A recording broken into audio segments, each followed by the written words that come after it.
Indo-British Advanced Pain Clinic, Noppimayam, Surgery Duram. For appointments, 9155515563. First and foremost అసలు మళ్ళీ అఘోరి మాత ప్రత్యక్షమై కొన్ని క్షేత్రాలకు వెళ్ళిపోయి ధర్మంలో పాటించే అనేక ముద్రలు వేసుకుంటూ దూసుకెళ్ళిపోతుంటే అర్థం కావట్లేదు ఏం జరుగుతుందని.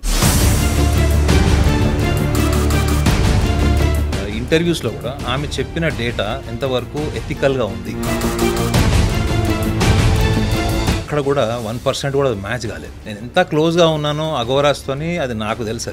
మీకు ఒక చిన్న ఎగ్జాంపుల్ షేర్ చేస్తాను, మీరు అఫెండ్ కానంటే చెప్పండి. చాలామందికి అఘోరాల మీద, ఒక నాగసాధుల మీద ఏం ఇంప్రెషన్ ఉంటుందంటే, దర్శనానికి వెళ్తారు చాలామంది క్షేత్రాలకి, వాళ్ళని వెళ్ళి ముట్టుకున్నా, వాళ్ళతో మాట్లాడినా, వాళ్ళు ఆశీర్వదించిన,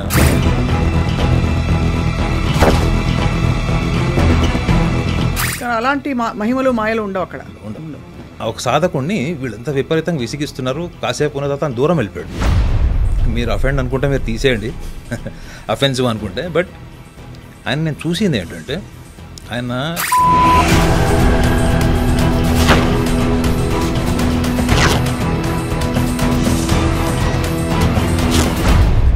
అప్పుడు అక్కడ చుట్టుపక్కల ఈ లేమెన్ ఉంటారు కదా, వాళ్ళు పారిపోతున్నారు. కొంతమంది చూసి ఆ భయానికి పారిపోతున్నారు.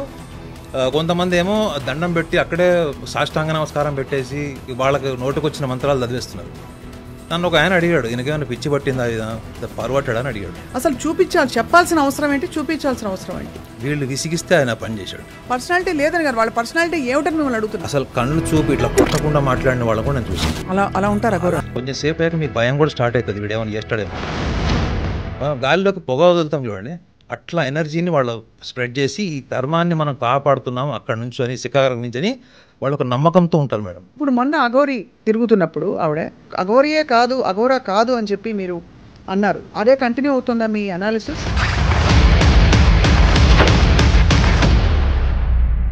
ఈ అఘోరిలో చూసినవన్నీ అవే. పెట్రోల్ డబ్బా వేసుకొని తిరిగి కూడా వారం రోజులు దాటిపోయింది. ఆమె చనిపోవడం వల్ల ధర్మానికి ఏ రకంగా లాభము అన్నది ఆమె మైండ్ తీసుకోవట్లేదు. మీ కారు మీద మీ ఫోటో లామినేషన్ ఉందా చెప్పండి, ఎంత క్రియేటివ్ థింకింగ్ కావాలి దానికి చెప్పండి. డబ్బులు కావాలా లేదా? ఎవరిచ్చుంటారు డబ్బులు అంటే ఇలాంటి కార్యక్రమాలకి?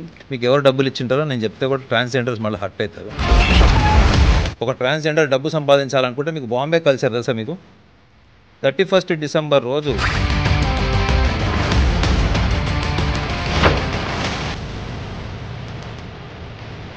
మూర్ఖత్వం ఉన్నటువంటి సమాజం మహారాష్ట్రలో మీకు అనిపిస్తుంది. అంత మా స్కేల్లో జరుగుతుందంటారా? మీరు బాంబేలో ఉంటే మీకు తెలుస్తుంది. మహాపురుషులందరూ ఏం చెప్పారు?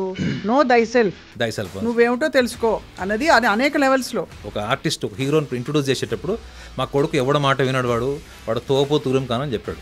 నన్ను ఎవరో అడిగితే నేనేం చెప్పానంటే, వాళ్ళ ఫాదర్ని పక్కన పెడితే అసలు వాడు ఏంటి అని అడిగిన.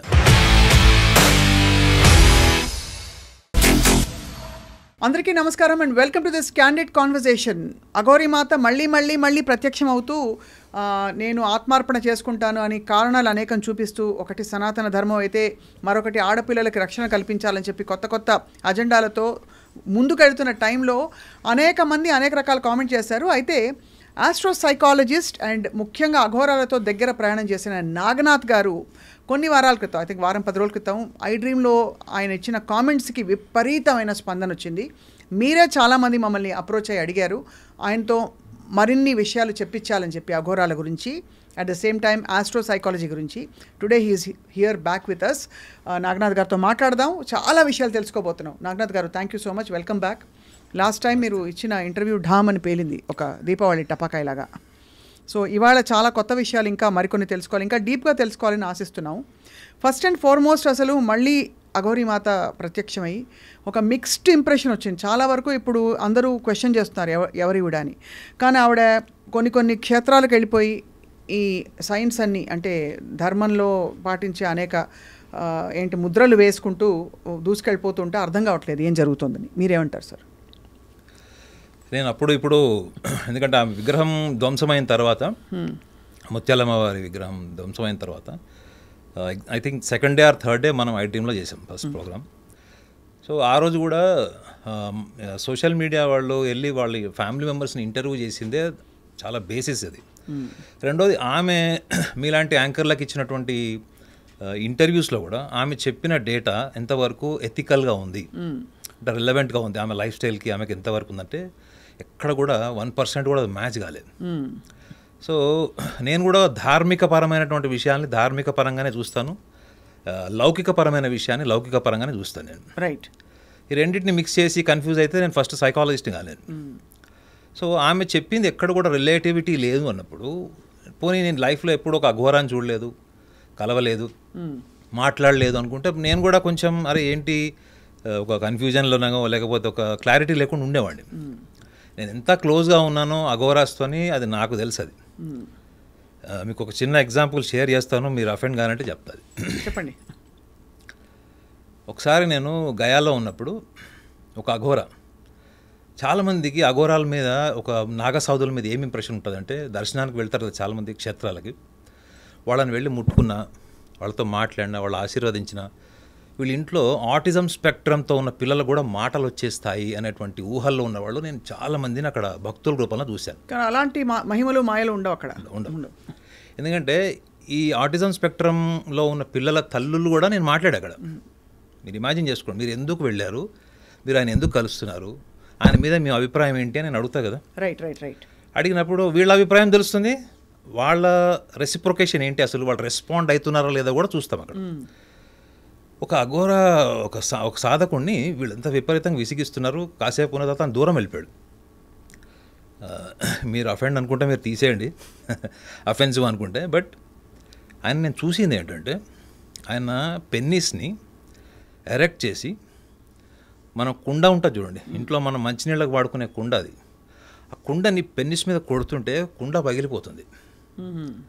ఎప్పుడైతే ఆయన కుండ పగల కొడుతున్నాడు, ఒక కుండ కాదండి, అక్కడ కుండలు ఉన్నాయి, కుండలు నడుచుకుంటూ వెళ్ళి కొడుతున్నాడు. ఎంత వైబ్రెంట్, ఎంత వాయిలెంట్గా, ఎంత అగ్రెసివ్గా, రిస్క్ జోన్లో ఉన్న మనుషుల మధ్యలో ఉన్నట్టు ఒక అట్మాస్ఫియర్ క్రియేట్ అయింది అక్కడ. ఈ జస్ట్ ఇమాజిన్, మనకి చిన్న దెబ్బ తగిలితేనే, as a masculine gender very sensitive part, మనకు చిన్న దెబ్బ తగిలితేనే మనము భయపడిపోయో లేకపోతే ఆందోళన పడిపోయో నొప్పి భరించలేనంత సెన్సిటివ్గా ఉంటుంది. కుండ పగలగొట్టి ఇంకో కుండ పగలగొడుతున్నాడు, తీసుకురండి ఇంకా కుండలను కొడుతున్నాడు. కాకపోతే మదర్ టంగ్ మాత్రం తెలుగు కాదు అయింది, అదేదో డిఫరెంట్ లాంగ్వేజ్ మాట్లాడుతున్నాడు, హిందీ కూడా కాదు. సో కొడుతున్నాడు. అప్పుడు అక్కడ చుట్టుపక్కల ఈ లేమెన్ ఉంటారు కదా, వాళ్ళు పారిపోతున్నారు. కొంతమంది చూసి ఆ భయానికి పారిపోతున్నారు. కొంతమంది ఏమో దండం పెట్టి అక్కడే సాష్టాంగ నమస్కారం పెట్టేసి వాళ్ళకి నోటికొచ్చిన మంత్రాలు చదివేస్తున్నారు. నన్ను ఒక ఆయన అడిగాడు, ఈయనకేమైనా పిచ్చి పట్టిందా, పరువట్టాడా అని అడిగాడు. అతను కూడా ఈ హిమాలయాలో సాధువుల్ని వీళ్ళని తిరిగి వాళ్ళ దగ్గర నాలెడ్జ్ పెంచుకుందాం అనేటువంటి స్థాయి వ్యక్తి. అతను కూడా అడిగిన వ్యక్తి మాతో పాటు ఉన్నప్పుడు అడిగాడు. నేను అన్నాను, సార్ అట్లా ఎందుకు అనుకుంటారు, ఆయన మనం కుండాలిని అని మనం వింటాం, కుండాలిని అని, సమాధి అని మనం వింటాం. సమాధి స్టేట్లో ఉన్నప్పుడు మీకు ఐడియా ఉండే ఉంటుంది, మన శరీరానికి ఉండేటువంటి పెయిన్ మన బ్రెయిన్కి వెళ్ళకుండా మన సెన్సెస్ని డియాక్టివేట్ చేసేటువంటి ఒక స్థితి సమాధిలో ఉంటుంది. చాలామంది ఏమంటారంటే, జీసస్ క్రైస్ట్ కూడా శిలువ వేసినప్పుడు సమాధి స్థితిలో ఉన్నాడు అని అంటారు. ఒక స్టేట్మెంట్ అది. సో ఇది కూడా సమాధి స్థితి అని చూపిస్తున్నాడని మీరు అనుకోవచ్చు కదా. మనం అందరం దేనివల్ల మన జన్మకారకమైనటువంటి శరీరంలో భాగం ఏంటి, మన దాన్ని ఎంత పవిత్రంగా పెట్టుకుంటామో. సభ్య సమాజంలో మనం చాలా బట్టలు వేసుకొని ఒక సివిల్ సొసైటీలో, ఒక ప్రొటెక్టివ్ సొసైటీలో మనం బతుకుతాం, ప్రొటెక్టివ్ మెకానిజంలో బతుకుతాం. వాళ్ళు అదంతా ఏం చెప్తున్నాడు, ఇదంతా మిథ్య, ఈ శరీరం దేనికి పనికిరాదని చెప్తున్నాడా, లేకపోతే ఇంత నొప్పిని నేను భరిస్తున్నాను అని చెప్తున్నాడా, లేకపోతే ఈ నొప్పి నాకు అసలు ఏం చేయట్లేదు అంటున్నాడా? అసలు నేను ఒక ఫండమెంటల్ క్వశ్చన్ అడుగుతాను. మీరు సైకియాట్రీ, సైకాలజీలో చాలా ఇంట్రెస్ట్ చూపిస్తారు, యువర్ సైకాలజిస్ట్ కాబట్టి అసలు చెప్పాల్సిన అవసరం ఏంటి, చూపించాల్సిన అవసరం ఏంటి? వీళ్ళు విసిగిస్తే ఆయన పని చేశాడు. నేను ఫస్ట్ ఏం చెప్పాను, వీళ్ళందరూ వెళ్ళిపోయి ఆయన మీద పడిపోయి, స్వామి మాకు ఇది చేయి, మాకు అది చేయి అని ఆయన వెనకబడుతుంటే అప్పుడు ఆయనకి విసుగు వచ్చిందో మరి ఏమైందో. అప్పటిదాకా బాగానే ఉన్నాడు. ఒక్కసారి వెళ్ళి ఆ యాక్టివిటీ స్టార్ట్ చేసి చూడండి, అప్పటిదాకా పక్కన ఉన్నవాళ్ళు, వెనక ఉన్నవాళ్ళు, దగ్గరికి వెళ్ళి కాళ్ళు పట్టుకోవడానికి ట్రై చేసిన వాళ్ళు ఎందుకంత ఒకసారి అఫెండ్ అయ్యారు చెప్పండి? ఎవరు దగ్గరికి వెళ్ళడానికి కూడా ధైర్యం చేయలేదు. అదే స్వామి, అదే ఎవరైతే నాగసాధు ఉన్నాడో పెన్నీస్కి తాడు కట్టి అక్కడ ఉన్నటువంటి వెహికల్ని లాగుతున్నాడు. డే అంటే ఇవన్నీ మనము చూడండి, ఒక నాగసాధువులు వాళ్ళు అనేవాళ్ళని మనం ఒకటే యాంగిల్లో లేదా ఒక నార్మల్ సైకాలజిస్ట్గా వెళ్ళి మనం అనాలిసిస్ చేస్తే సైకాలజీలో ఉన్నటువంటి కాన్షియస్ అన్కాన్షియస్ థియరీకి సంబంధించింది అదర్ ఫ్యాక్టర్స్, జనరల్ ఫ్యాక్టర్స్ని మనం బేస్ చేసుకుని అనాలిసిస్ చేస్తే వాళ్ళ దగ్గర నుంచి మనం సంపూర్ణమైనటువంటి సమాచారం మనం 100%. నేను మీ అనాలిసిస్ని, మీ ఎక్స్పీరియన్స్ని గౌరవిస్తూనే చాలామంది ఈ పెద్ద పెద్ద ఈ ఉంటాయి, దబ్బనాల్లా ఉంటాయి, నాలికలో పొడుచుకుని నాలికతో లాగుతూ ఇంకెక్కడో శరీరంలో పొడుచుకుని కారు లాగుతూ వాళ్ళ మీకు అఘోరాలు హిమాలయ దాకా వెళ్ళక్కర్లేదు. ఇక్కడ మనకి డౌన్ సౌత్ వెళ్ళారంటే అదొక జనరల్ ప్రాక్టీస్. అండ్ దాన్ని ఒక ఈ ఉత్సవాల్లో భాగంగా ఒక పూనకం లాగా వచ్చి ఒక స్థితిలో చేస్తారు. అంటే I'm saying that is that the measure of spiritual evolution? Spirituality is completely different from this physical sadhana, the physical kind of attaining and experiencing the pain. For me, spirituality starts from the materialism, madam. మీరు లైఫ్లో కర్మలను ఆచరించే ప్రాసెస్లో మీరు డబ్బు సంపాదిస్తారు, పేరు సంపాదిస్తారు, ఒక హోదా సంపాదిస్తారు, అధికారం సంపాదిస్తారు. స్పిరిచువాలిటీ ఎప్పుడు వస్తుంది అంటే అవన్నిటి మీద మీకు అన్వాంటెడ్ క్యూరియాసిటీ, అన్వాంటెడ్ అటాచ్మెంట్ ఉన్నప్పుడు right you will become a complete materialistic. Though what kind of attire you have, what kind of the religion you belong to. మీరు ఎప్పుడైతే ఆ మోహం, మీరు రోజు దాని మధ్యలో ఉండి మోహం లేకపోయినా that is what is the sadhana, that is the spiritual sadhana. When you are ready to give up everything, then that is almost the attaining the mukti, the edge of mukti. ఇక్కడ మీరు ఆయన బేసికలీ ఆయన శరీరానికి అంత హింస పెడుతూ ఏది పట్టించుకోకుండా అంత ఒక స్ట్రెంగ్త్తో ఉండడం అన్నది ఒక సాధనకి పరాకాష్ఠగా మీరు భావిస్తున్నారు. బహుశా దానికి ఒక కోహెరెంట్ బిహేవియర్ ప్యాటర్న్ అంటూ మీరు పెట్టుకుని మీరు విశ్లేషించుకుంటే, ఓహో శరీరాన్ని హింస పెట్టుకుంటాం ద్వారా నాకు శరీరం నథింగ్, తుచ్చమైనది, నేను ఆ స్థితిలో ఉన్నానని ఒక మెసేజ్ ఇస్తున్నారని అంటున్నారు. అవే అటువంటి చర్యలే అనేక ఇతర సందర్భాల్లో చూస్తుంటారు. కొరడా పెట్టి కొట్టుకుంటారు, తక్కువ తగులుతుందండి దెబ్బ. సో దాన్ని వీళ్ళు మామూలుగానే ఉంటారు, మళ్ళీ వీళ్ళకి ఏదో కావాలని ఆశిస్తారు, అది చూసి 10 మంది కొంచెం డబ్బులు ఇవ్వాలని ఆశిస్తారు. సో డెఫినెట్లీ మీ అఘోరాలతో మీ ప్రయాణాన్ని గౌరవిస్తూ మీరు ఎలా అర్థం చేసుకున్నారు వాటిని అని అనుకుంటున్నాను. నేను మీకు ఫస్ట్ ఫండమెంటల్గా చెప్పింది ఏంటంటే, మనం ఇక్కడ తెలంగాణ అఘోరిని చూస్తున్నాం కాబట్టి ఈ అఘోరిని మనం ఎప్పుడైతే జనరల్గా ఇప్పటి వరకు మనం స్పెషల్గా ఈ అఘోరిలో అఘోరాకు సంబంధించి కానీ అఘోరిలకు సంబంధించినటువంటి ఒక ప్రత్యేకత ఏమైనా ఒక గుర్తింపు ఉందంటే ఒంటి మీద పూసుకున్నటువంటి విభూది, అది ఏంటో తెలీదు, నగ్నంగా ఉండడం, ఈ రెండు తప్ప మిగతా ఏ కోణంలో అఘోర సాధన చేస్తున్నటువంటి ఒక వ్యక్తిగా నేనైతే అసలు ఒక్క లక్షణం కూడా చూడలేదు. సో నేను చూసిన వాళ్ళు ఎలా ఉన్నారు అంటే ఇట్లా ఉన్నారు. కొంతమంది అయితే ఎంత వాయిలెంట్గా, అంటే మీరు దగ్గరికి వెళ్తే కూడా వాళ్ళని చూడలేరు, అంత అగ్రెసివ్గా అంటే వాళ్ళ కళ్ళల్లో మీకు కనిపిస్తుంది, వాళ్ళు చూసే చూపులో. రెండోది వాళ్ళు పచ్చి బూతులు తిడతారు మీరు ఎక్కువ విసిగిస్తే.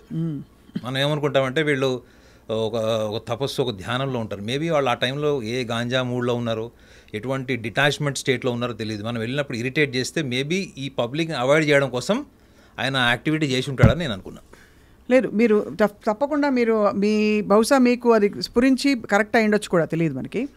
కానీ మామూలుగా కూడా చాలా అత్యంత ఎవల్యూషన్ దాటిపోయి ఒక సమాధి స్థితిలో ఉండే మనుషులు, వ్యక్తులు, మహాపురుషులు ఎవరైతే ఉంటారో వాళ్ళ పుస్తకాలు, చరిత్రలు చదివినా కూడా ఎక్కడో వాళ్ళకి సమాజంలో ఇముడని స్పెక్ట్రమ్ అవుట్ సైడ్ ఉండే బిహేవియర్ ప్యాటర్న్స్ చెప్తారు. తిడతారు, చేతిలో ఏది ఉంటే అది విసిరేస్తారు, కొట్టేస్తారు. అవధూతల గురించి కూడా మనం చాలా గ్రేట్ మాస్టర్స్ గురించి చదివినప్పుడు చెప్తారు. అది మరి అంటాం కదా మామూలుగా, కామ, క్రోధ, లోభ, మోహ, మద, మాత్సర్యాలని జయించడమే ఈ జీవితం యొక్క పర్పస్ అని మనకు చెప్పబడింది. అక్కడికి వెళ్ళిపోయి ఒక జోన్లోకి వెళ్ళిపోయిన వాళ్ళని ఆశ్రయించి మనం వెళ్ళి నన్ను రక్షించండి అని కానీ, లేకపోతే నన్ను ఈ సమస్యని తీసేయండి అని అడగడంలో ఆ ఆంతర్యం ఏంటి? How do you fixate on somebody like that and how do you process this whole thing?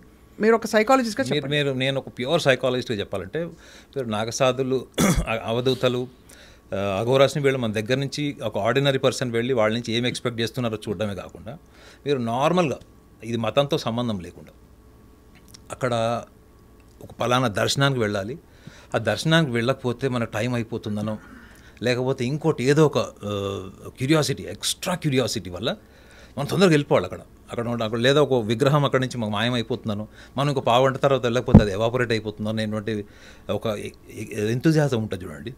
ఇప్పుడు మీరు చెప్పిన దాంట్లో యాంగ్జైటీ ఇష్యూ ఉంటుంది మేడం. ఇప్పుడు మీరు ఏదైతే క్వశ్చన్ రైజ్ చేశారో, ఈ దర్శనాలకు వెళ్ళేవాళ్ళు, ధార్మిక పరమైన ఆ క్రియాకర్మలు చేసేవాళ్ళు, ఆచరణ చేసేవాళ్ళు, ఏ మతం వాళ్ళైనా, ఇది ఒక్క మతానికి సంబంధం లేదు, మొత్తం వీళ్ళందరూ కూడా యాంగ్జైటీ, డిజార్డర్ అని నేను the massive anxiety and emotionally unstable personalities మాత్రమే వీళ్ళకి యాంగ్జైటీ. ఎందుకంటే మీరు చెప్పండి మేడం, అక్కడ ఏది ఉంది, అక్కడ విగ్రహం అక్కడే ఉంటుంది, వేల సంవత్సరాల నుంచి విగ్రహం అక్కడే ఉంది, నువ్వు ఎందుకు తోసుకుంటూ పోవడం? ఆంధ్రాలో మీరు గుర్తుండి ఉంటుంది, ఒక 8-9 ఇయర్స్ కింద కుంభమేళనో ఏదో జరిగింది, కుంభమేళనో సంథింగ్ ఏదో ఒక మేళ జరిగింది అక్కడ. ఒక్కసారి గేట్స్ ఓపెన్ చేయగానే చాలామంది వెళ్ళారు, కొంతమంది చనిపోయారు తొక్కిసలాటలు. వీళ్ళు వెళ్ళిన మోటివ్కి అక్కడ జరిగినటువంటి ఒక ఇన్సిడెంట్కి మధ్యలో ఏముంది madam? Unwanted anxiety, unwanted curiosity that something will happen. Cinema థియేటర్లో ఒక్కసారి మీరు గేట్ ఓపెన్ చేస్తే ఫస్ట్ రోలో మనం నుంచి టికెట్లు తొందరగా వచ్చేస్తే ఆ తర్వాత కాఫీ తాగొచ్చు, బేకరీలో కూర్చోవచ్చు అనుకునే వాళ్ళ ఆలోచనకి వీళ్ళకి తేడా ఏమని చెప్పండి. నేను మీరు సైకాలజిస్ట్కి అడిగారు కాబట్టి చెప్తున్నా. సైకాలజిస్ట్ ఏం చూసారంటే, ఎందుకురా అంత యాంగ్జైటీ, ఎందుకు అంత తొందర నీకు, ఎమోషనల్లీ అన్స్టేబుల్ అని ఎందుకు చెప్పానంటే, వీళ్ళు రీచువల్స్ని కూడా, మీరు రీచువల్స్ని చూడండి, లేదా ఈవెన్ మతం మారే వాళ్ళని కూడా చూడండి, వాళ్ళకి అన్స్టెబిలిటీ ఉంటుంది, ఎమోషనల్ అన్స్టెబిలిటీ. ఒక మతం గురించి ఇంకో మతం గొప్ప చెప్పుకోవడం, ఈ మా మతంలో ఇంతమంది చేరారు, మా మతానికి వస్తున్నారు వీళ్ళని గొప్పగా చెప్పుకునే వాళ్ళకి కూడా బుద్ధి జ్ఞానం ఏముండదంటే, వీడు ఈ మతంలో ఉన్నాడంటే వాడు ఏరే మతం నుంచి వచ్చినాడు, వేరే ఇంకో మతం పోడండి వాడు. మీరు అన్నది రైటే, బట్ ఐఎమ్ సేయింగ్ ఈ అవధూతల అండ్ మరియు అఘోరాల అవుట్ ఆఫ్ స్పెక్ట్రమ్ బిహేవియర్ని మీరు ఎలా అర్థం చేసుకుంటున్నారు? Only these people, how do you see their behaviour? Because మామూలు స్పెక్ట్రంలో ఉన్న వాళ్ళు యాంగ్జైటీ ఉందని వాళ్ళు ఒప్పుకుంటున్నారు.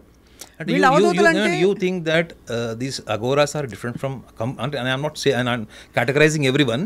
You think that this so-called people -degree ఉండేవాళ్ళు, ఒక రిస్క్ జోన్లో ఉండేవాళ్ళు, కొండల్లో ఎక్కడెక్కడ ఉండేవాళ్ళు, లైఫ్లో ఎక్కడ కూడా వాళ్ళకి భద్రత లేనట్టు, వాళ్ళకి పర్సనాలిటీ లేదని మీరు అనుకుంటున్నారా? పర్సనాలిటీ లేదని కాదు, వాళ్ళ పర్సనాలిటీ ఏమిటని మిమ్మల్ని అడుగుతున్నాను. నేను అదే చెప్తున్నాను మేడం, దట్స్ వాట్ నేను అదే పాయింట్కి వస్తున్నాను. నా పాయింట్ ఏంటంటే, నేను అబ్జర్వ్ చేసిన వాళ్ళు చూశాను కదా, నేను మాట్లాడినప్పుడు, నేను చెప్పిన ఎవరు నమ్మటలేదు, కానీ నేను మాట్లాడినప్పుడు వాళ్ళు ఫస్ట్ మనం స్టార్టింగ్ స్టేజ్లో ఏముంటుందంటే, వాళ్ళు కంప్లీట్గా మన కంట్రోల్లో తీసేసుకుంటారు మేడం. వాళ్ళు కూర్చునే బాడీ లాంగ్వేజ్ కానీ, వాళ్ళ ఎనర్జీ కానీ, ఇట్లా వాళ్ళు ఐ టు ఐ కాంటాక్ట్ పెట్టి మాట్లాడితే 3 to 4 hours అసలు కళ్ళు చూపి ఇట్లా కొట్టకుండా మాట్లాడిన వాళ్ళని కూడా నేను చూశాను. అంటే కళ్ళు ఇలా కొట్టకుండా నిమిషాలు మాట్లాడిన వ్యక్తులను చూశాను. అలా ఉంటారు, అట్లా ఐలైట్ కొట్టకుండా అలా మాట్లాడుతూనే ఉంటాడు. కొంచెం సేపు అయ్యాక మీకు భయం కూడా స్టార్ట్ అవుతుంది, వీడేమని చేస్తాడేమో అని. సో నేను చూసింది ఏంటంటే, మీరు మాట్లాడిన తర్వాత మీరు వాళ్ళని ఎలా డ్రైవ్ చేయగలుగుతారు, లేదా మీరు you'll be driven, either you are driven or else you are trying to drive them, and you feel that phenomenon, whether you are driven or you are driving, is a metaphysical element. Yes. It is nothing conscious. Yes, yes. ante antaru. Yes. It's an unconscious or a metaphysical element. నేను psychologist కాబట్టి, సైకాలజిస్ట్గా ఒక ordinary person తేడా ఉంటుందంటే, మా observation sense strong ఉంటుంది madam. మేము observations అంటే ఒక పక్కన నీళ్ళలో దిగినట్టుంటుంది, తడి అంటకుండా ఉన్నట్టుంటుంది. అంటే మీరు మాట్లాడుతున్నప్పుడు వాళ్ళు క్యారీ అవుతున్నారా, మేము క్యారీ అవుతున్నామా అన్న అబ్జర్వేషన్ సెన్స్ మాకు స్ట్రాంగ్ ఉంటుంది. వాళ్ళ పర్సెప్షన్ ఏముంటుందంటే, వీళ్ళందరూ కూడా ఈ ఆబ్జెక్టివ్ వరల్డ్లో పేరు, డబ్బు లేదా పదవులు, ఈ బ్యాచ్ వాళ్ళే వస్తారు వాళ్ళ దగ్గరికి, ఎందుకంటే వాళ్ళ కోరికలతోనే వస్తారని. మీరు ఒక టైం మాట్లాడిన తర్వాత మీరు ఏ కోరిక లేదు, మీరు శూన్యంలాగా మీరు కనపడ్డారనుకోండి, అప్పుడు వాళ్ళ నుంచి రియాక్షన్ మీరు చూడొచ్చు. అది 2 గంటలు పట్టచ్చు, 6 గంటలు కూడా పట్టచ్చు, మీకు ఓపిక ఉండాలి.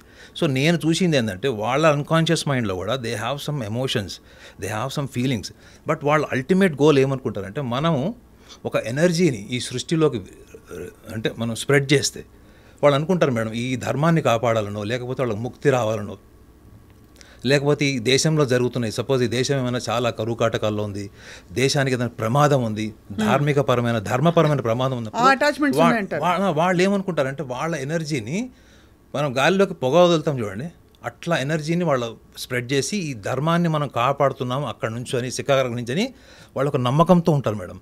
నేను ఆ ఎమోషన్స్ అని వాళ్ళు చూశాను. అది పర్ఫెక్ట్, మీరు చాలా అనుభవంతో చెప్తున్నారు నాగనాథ్ గారు. మరి మీరే చెప్పారు కదా, అంటే వాళ్ళకి ధర్మంతో ఏదో ఒక ఇలా జరిగినప్పుడు దే గెట్ ఎమోషనల్, అది బయటికి ఒకలా ఎలా వస్తుందో చెప్పలేమని. ఇప్పుడు మొన్న అఘోరి తిరుగుతున్నప్పుడు ఆవిడ ఎమోషన్స్ కూడా రకరకాలుగా ప్రకటితమయ్యాయి. ఆత్మార్పణ చేసుకుంటారంది, ఏడ్చారు, మళ్ళీ ఇంకోటని. ఈవిడ అసలు అఘోరా కాదు అని చెప్పి మీరు అన్నారు. దానికి అదే కంటిన్యూ అవుతుందా మీ అనాలిసిస్? ఇప్పటికే అవుతుంది మేడం, ఎందుకంటే మనం రీడ్ చేసేది అన్కాన్షియస్ మేడం. మీకు అన్కాన్షియస్ మైండ్ అంటే మీకు ఐడియా ఉండే ఉంటుంది. మన లైఫ్లో మేజర్ పెయిన్స్, చైల్డ్హుడ్లో మేజర్ పెయిన్స్ అన్నీ కూడా మన అన్కాన్షియస్లో ఉంటాయి. The adherence of the unconscious mind according to the psychology, your pain and distance and again bad experiences with your environment and family, ఇవి ఎక్కువగా మీకు తెలియని స్థితిలో అవి నిర్జీవంగా బరిడ్ అలా ఉంటాయి. అవి ఎప్పుడు బయటకు వస్తాయి అన్నది మీ కమ్యూనికేషన్ వల్ల, మీ అగ్రెషన్ వల్ల, మీలో జెలసీ వల్ల మీ అన్కాన్షియస్ మైండ్ ఎక్కువ బయటకు వచ్చే ఛాన్స్ ఉంటుంది. ఒకటి, మీరు బాగా కోపంలో ఉన్నప్పుడు మీ ఇంగిత జ్ఞానము, మీ ఎన్విరాన్మెంటల్ సెన్స్ పోతుంది మీకు. అప్పుడు మీరు ఎలా బిహేవ్ చేస్తున్నారో మీకు తెలియదు. Because when you are consciously controlled, where is unconscious? Correct, right. So మీ అన్కాన్షియస్ మైండ్ ఎప్పుడు రిప్రజెంట్ చేస్తుంది సమాజాన్ని, ఎన్విరాన్మెంట్ అంటే, ఒకటి మీకు నచ్చంది ఏదైనా జరుగుతుంది, లేదా మిమ్మల్ని ఎవరైనా శాసిస్తున్నారు, మీ శరీరాన్ని కానీ మీ ఆలోచన నిర్బంధిస్తున్నాడు. మీరు ఈ అఘోరీలో చూసినవన్నీ అవే. పోలీస్ డిపార్ట్మెంట్కి అగేన్స్ట్గా ఎలా మాట్లాడిందో మీరు చూశారు, పబ్లిక్ ఎట్లా చేసిందో చూశారు, మీడియాని ఎట్లా రిప్రజెంట్ చేసిందో మీరు చూశారు. కానీ అందులో ఆమె యాక్షన్ ఓరియంటెడ్ ఏంటి చేసింది చెప్పండి. పెట్రోల్ డబ్బా వేసుకొని తిరిగి కూడా వారం రోజులు దాటిపోయింది, మళ్ళీ నేను ఆ పెట్రోల్ డబ్బా కొనుక్కొచ్చింది. నేనేమంటానంటే, యాక్షన్ మేడం. ఆమె చనిపోవాలి అనుకుంటే ఒక వీడియో కెమెరా పెట్టి పెట్రోల్ పోసుకొని చనిపోతే కూడా అది పెద్ద ఇదవుతుంది. కానీ ఆమె చనిపోవడం వల్ల ధర్మానికి ఏ రకంగా లాభము అన్నది ఆమె మైండ్ తీసుకోవట్లేదు. You got my point? అదే, మీరు 10th ఫ్లోర్ నుంచి దూకాలనుకుంటారు మేడం. ఇన్ఫాక్ట్ తీసుకుంటోంది కాబట్టి, మైండ్ తీసుకుంటోంది కాబట్టి ఉపయోగం లేదని conscious mind conscious is rejecting this. మీరు కరెక్ట్ పట్టుకున్నారు పాయింట్. ఇప్పుడు 10th ఫ్లోర్ నుంచి సరదాగా దూకుదాం అనుకుంటే మీ మైండ్ యాక్సెప్ట్ చేస్తుందా మేడం? చెప్పండి. చేయదు. ఎందుకు? దీనివల్ల ఉపయోగం ఏంటనే ఉంటుంది. ఉపయోగం కాదు, కాన్సిక్వెన్సెస్ చెప్తుంది. సో ఇక్కడ కాన్షియస్ మైండ్ యాక్టివ్గా ఉంది కాబట్టి you are saying that she's consciously very smart. What I'm saying, she's ఎందుకంటే మీ కాన్షియస్ మైండ్కి ఆ సెన్స్ పోయినప్పుడే మీరు ఏదైనా చేస్తారు. ఇప్పుడు వాడెవడో మీరు చూసే ఉంటారు, పులి బోన్లోకి వెళ్ళాడు, ఆ పులి వాడిని చంపేసింది. మొన్న రీసెంట్గా మన హైదరాబాద్లోనే ఎక్కడో జరిగింది, మన ఇండియాలోనే జరిగింది ఒక ఇన్సిడెంట్. వాడు ఎందుకు చనిపోయాడు వాడు? Because he was intoxicated. వాడు ఆల్కహాల్ తీసుకున్నాడా, డ్రగ్ తీసుకున్నాడా తెలియదు. సో వాడు ఈ లాస్ట్ ఇస్ కన్షియస్. అండ్ వాడు ఏమనుకున్నాడు, వాడికి ఆ టైంలో ఏమనిపించింది, వాడు సబ్ కాన్షియస్లో ఏమనిపించింది, వాడు ఏదో సినిమాలు చూసింటాడు, పులుల్ని సింహాల్ని ఒక చేత్తోనే హ్యాండిల్ చేసింది. ఆ ఇమాజినేషన్, ఆ మోడ్లో వెళ్ళి వాడు అట్లా హ్యాండిల్ చేయడానికి వెళ్ళాడు, అక్కడ రివర్స్ అయింది. సో ఇక్కడ ఏంటి మీకు, she's completely aware of what she's doing, what she's speaking, how people are reciprocating, how people are mad after this lady, and how government is paying attention through this legalities and all. So she's enjoying. ఆమె ఎంజాయ్మెంట్కి reason ఏంటి అంటే అది ఆమె own nature, అది personality, ఆమెది. That is her personality. So ఆ పర్సనాలిటీకి అండ్ ఆ నేచర్కి ఒక కాన్షియస్నెస్ ఉందంటారు. She's aware. అవేర్నెస్, దాన్నే స్మార్ట్నెస్ అంటారు కదా. దాన్నే స్మార్ట్నెస్ అంటాను. ఈ కార్ మేరే పాస్ 3 గాడియా హై అని ఒక రీల్ చూసాం, ఇది ఒకటి ఉంది, అది మేడం లామినేటెడ్. మీ కార్ మీద మీ ఫోటో లామినేషన్ ఉందా చెప్పండి? ఎంత క్రియేటివ్ థింకింగ్ కావాలి దానికి చెప్పండి. డబ్బులు కావాలా లేదా? మరి ఇప్పుడు చాలామంది ఏమంటారు, ఎవరిచ్చుంటారు డబ్బులు అంటే ఇలాంటి కార్యక్రమాలకి? మేడం ట్రాన్స్జెండర్, మీరు ఒక్కసారి ఢిల్లీ ట్రైన్ ఎక్కండి, హైదరాబాద్ టు ఢిల్లీ ట్రైన్ ఎక్కండి, మీకు ఎవరు డబ్బులు ఇచ్చింటారో నేను చెప్తే కూడా ట్రాన్స్జెండర్స్ మళ్ళీ హర్ట్ అవుతారు. హైదరాబాద్ టు ఢిల్లీ మీరు ట్రైన్ ఎక్కండి, మీకు తెలుస్తుంది. ట్రాన్స్జెండర్స్ అందరిని అనట్లేదు, ఐఎమ్ హానెస్ట్లీ సెయింగ్. ఒక ట్రాన్స్జెండర్ డబ్బు సంపాదించాలనుకుంటే మీకు బాంబే కల్చర్ తెలుసా? మీకు బాంబేలో కల్చర్ ఉంది తెలుసా మీకు? 31st డిసెంబర్ రోజు అక్కడ బిజినెస్ పీపుల్ అంతా ఎవరిని హైర్ చేసుకుంటారు రాత్రిపూట?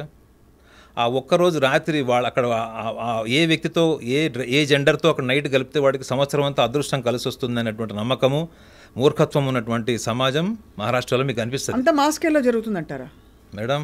మీరు బాంబేలో ఉంటే మీకు తెలుస్తుంది. 31st డిసెంబర్లో మీకు ట్రాన్స్జెండర్ ఎవరు ఫ్రీ దొరకరు. ఎంతమంది we see so many transgenders who are doing such great service to society. Madam hiding మోడ్లో కొంత జరుగుతుంది మేడం, అంటే తెలియకుండా కొంత జరుగుతుంది. నేను మహారాష్ట్రలో చెంబూర్లో ఉన్నాం మేడం, ఆల్మోస్ట్ 9 months ఉన్నాం. చెంబూర్ అంటే మీకు తెలిసే ఉంటుంది, ఈ అంత మాఫియా వీళ్ళు ఉంటారు చూడండి, చోటా రాజన్ వాళ్ళందరూ, చోటా రాజన్ వీళ్ళందరూ అక్కడ చెంబూరే మీకు మెయిన్ మాఫియా అంతా చెంబూర్లోనే ఉంటుంది. సో అక్కడ వాళ్ళు డ్యాన్స్ బార్లు, పబ్లు ఇవన్నీ కామన్ ఉంటుంది అక్కడ కల్చర్. అక్కడ చాలామంది బిజినెస్ పీపుల్, అంటే మనకు తెలిసిన బిజినెస్ పీపుల్ కూడా 31st డిసెంబర్ రోజు నన్ను కలవకు, ఆ రోజు నేను ఎవరిని కలవనని చెప్తారు. ఎందుకు అంటే అక్కడ చెప్పారనమాట, వాళ్ళు ఒక ట్రాన్స్జెండర్ని ఆ రోజు నైట్ హైర్ చేసుకుంటారు. వాళ్ళు ఎందుకు చేసుకుంటారు, కాళ్ళు పట్టుకుంటారా, పూజ చేస్తారా, వాళ్ళు మనకు తెలియదు. But spending 31st night makes them so fortunate and lucky through out the year. That is what is the belief. ఇది ఎక్కడ బిలీఫ్? అది ఎక్కడి నుంచి వచ్చి ఉద్భవించిన బిలీఫ్? అది ఎన్విరాన్మెంటల్, జస్ట్ లోకల్ ఒక కాలక్రమంలో వచ్చేసింది అలా. అంతే, దానికంటే పెద్ద హిస్టరీ ఏం లేదు. సో ఇక్కడ మీరు అంటే ఈ పర్టికులర్ విషయంలో ఈ బ్రాండెడ్ కారు, అదే మీరు అన్నారు కదా దాని పేరు ఏంటది, లామినేటెడ్ ఇదితో కారు, తర్వాత ఒక పెద్ద ఫ్లీట్ ఆఫ్ పీపుల్ ఉండడం అన్నది అది బ్యాక్డ్ అండ్ ఫైనాన్స్డ్ అంటారు మీరు.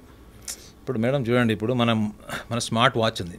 స్మార్ట్ వాచ్లో మనము స్క్రీన్ సేవర్ మనం వన్ మీద పెట్టుకుంటాము, లేదా మనకు నచ్చిన దేవుడిదో లేకపోతే మనం నచ్చిన వాడిదో పెట్టుకుంటాం. సో ఇది అ చాయిస్ మేడం. ఇదిలో ఎవరు ఫోటో పెట్టుకోవాలన్నది మన చాయిస్. ఈ చాయిస్ వెనక మీకు ఎటువంటి అటాచ్మెంట్ ఉంది అన్నది మీకు తెలియదా? ఇప్పుడు ఈ వాచ్ నేను ఫ్రీగా ఇచ్చామంటే ఎందుకు ఇస్తాను మేడం? ఎవరైనా వాచ్ మీద నాకు ఏదైనా స్క్రాచ్ పెట్టినా ఐ ఫీల్ సో అఫెండెడ్. అరే ఏంటి నా వాచ్ ఇట్లా అయింది అట్లా అయింది, మళ్ళీ దీని కొత్త స్క్రీన్. ఇప్పుడు ఈ అమ్మాయి చేసింది, ఇప్పుడు ఈ ట్రాన్స్జెండర్ ఎవరైతే చేసిందో ఆమెకి ఏ అటాచ్మెంట్ లేదా అనిపిస్తుందా మీకు? చెప్పండి, యాజ్ అ జస్ట్ సివిలియన్ చెప్పండి. తప్పకుండా ఐ మీన్ అలా అయితే అనిపించలేదు, అటాచ్మెంట్ లేనట్టు అయితే అనిపించలేదు. ఫింగర్స్ చూశారు కదా ఆమె, నెయిల్ పాయింట్, ఒక్కొక్క నెయిల్కి ఒక్కొక్క కలర్ ఉంది, లిప్స్టిక్ ఉంది. ఇవన్నీ ఏం ఇండికేట్ చేస్తున్నాయో చెప్పండి? సాధననా లేకపోతే రోదన? అయితే ఆమెకి ఏమనిపిస్తుంది? ఆమెకి తెలియకుండానే ఆమెకి ఐడెంటిటీ ప్యాషన్ ఉంది. She suffering with identity. ఆ ఐడెంటిటీని ఎట్లా ఎస్టాబ్లిష్ చేసుకోవాలి అన్నది మనకి అర్థం కానటువంటి స్థితిలో ఆమెకుంది, మనకు అర్థం కాని స్థితిలో ఆమెకుంది.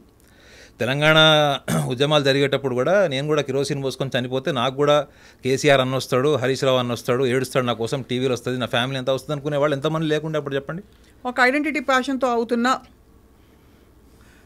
ఏంటి యాక్ట్స్ ఇవన్నీ అంటారు. అయితే అంటే మీరు సైకాలజిస్ట్గా కూర్చోబెట్టారు కాబట్టి నా perception towards this kind of people and especially మిమ్మల్ని కూర్చోబెట్టండి సార్. ఒకటి ఆనెస్ట్లీ మీరు సైకాలజిస్ట్తో పాటు మీరు అఘోరాలతో అండ్ ఈ సాధకులతో మీకు ఇంకో విషయం కూడా చెప్తాను. నాకున్న ఫ్రెండ్స్ అంతా అంటే ఫ్రెండ్స్, పరిచయస్తులు, సాధకులు వీళ్ళందరినీ మీరు ఒకసారి గణాంకాల్లో తీసుకుంటే మోర్ దాన్ 60% నేను సన్యాసులతోనే ఎక్కువ నా అసోసియేషన్ ఉండే. అంటే ఈ సన్యాసులు అంటే ఎలాంటి వాళ్ళు? మొబైల్ మెయింటైన్ చేసేవాళ్ళు ఇలా కాదు. ఇప్పుడు నేను కలుస్తాను, వాళ్ళు మళ్ళీ ఎప్పుడు కలుస్తారో తెలియదు.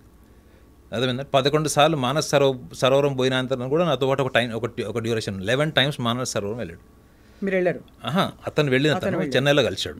సో కొంత టైం నేను అతనితో కూడా గడిపాను అక్కడ. సో వాళ్ళందరూ ఈ పుస్తకాలు చదివి వచ్చిన వాళ్ళు కాదండి. నేను ఎవరితో ఎక్కువ రిలేషన్ మెయింటైన్ చేశానంటే ఆలోచన నుంచి జీవితాన్ని ఒక డైరెక్షన్ని, ఒక డిసిప్లైన్ని ఎస్టాబ్లిష్ చేసుకుంటారు చూడండి. అది మీకు గురువు గారు ఎవరు, తల్లిదండ్రులు, పుస్తకాలు ఎక్కడ దొరకవు మీకు. అలాంటి సాధకుల్ని నేను చూశాను. వాళ్ళకున్న డిసిప్లైన్, వాళ్ళకున్నటువంటి స్థితప్రజ్ఞత, వాళ్ళ కాన్సన్ట్రేషన్, ఫోకస్ ఏదైతే ఉందో వాళ్ళకున్నటువంటి స్ట్రెంగ్త్ నేను చూసింది ఏంటంటే మేనిఫెస్టేషన్. వాళ్ళు మీకు ఏదైనా ఒకటి జరగాలనుకున్నప్పుడు వాళ్ళు మేనిఫెస్ట్ చేస్తే మీకు జరుగుతుంది. అంటే అంత స్ట్రాంగ్ డిటర్మినేషన్ ఉన్న వాళ్ళని చూశాను. ఇప్పుడు వీళ్ళని చూస్తే ఎట్లుంటుంది మేడం? వాళ్ళని చూసి వాళ్ళు ఎప్పుడు తింటారో తెలియదు, వాళ్ళు ఎప్పుడు పడుకుంటారో తెలియదు వాళ్ళు, కానీ వాళ్ళ ఫేస్లో ఎప్పుడు ఒక ఎనర్జీ ఉంటుంది. అనవసరంగా మాట్లాడారు, అనవసరంగా దేనికి రెస్పాండ్ గారు. 100 మందిలో ఉన్నా కానీ మీకు తెలిసిపోతుంది వాళ్ళు ఎంత బాడీ డిసిప్లైన్, మైండ్ డిసిప్లైన్ ఎలా ఉంటుందని మీకు తెలిసిపోతుంది. అలాంటి వ్యక్తుల్ని మీరు చూసి, నాగసాధుల్ని చూసి, అఘోరీస్ని చూసి వీళ్ళ గురించి మనం మాట్లాడుతుంటే ఎట్లుంటుందో చెప్పండి. మీరు ఇమాజిన్ చేయండి the quality of the spiritual sadhana. వాళ్ళు కూడా ధర్మం కోసమే ఆలోచిస్తారు మేడం. వాళ్ళ అడవుల్లో ఉన్నా, కొండల్లో ఉన్నా వాళ్ళకి మెయిన్ థింగ్ ఏముంటుందంటే దేశము, ధర్మం అన్న ఎమోషన్ వాళ్ళకు ఉంటుంది. లేకపోతే నేను ఒకటి అడుగుతున్నాను మిమ్మల్ని, చెప్పండి. అంత మీరు శరీరాన్ని కూడా త్యజించి కంప్లీట్గా కాన్షియస్నెస్ నుంచి ముక్తి నిర్వాణ పొందే స్థితికి వెళ్ళిన వాళ్ళకి దేశం అనే సరిహద్దులు ఎందుకు ఉండాలి?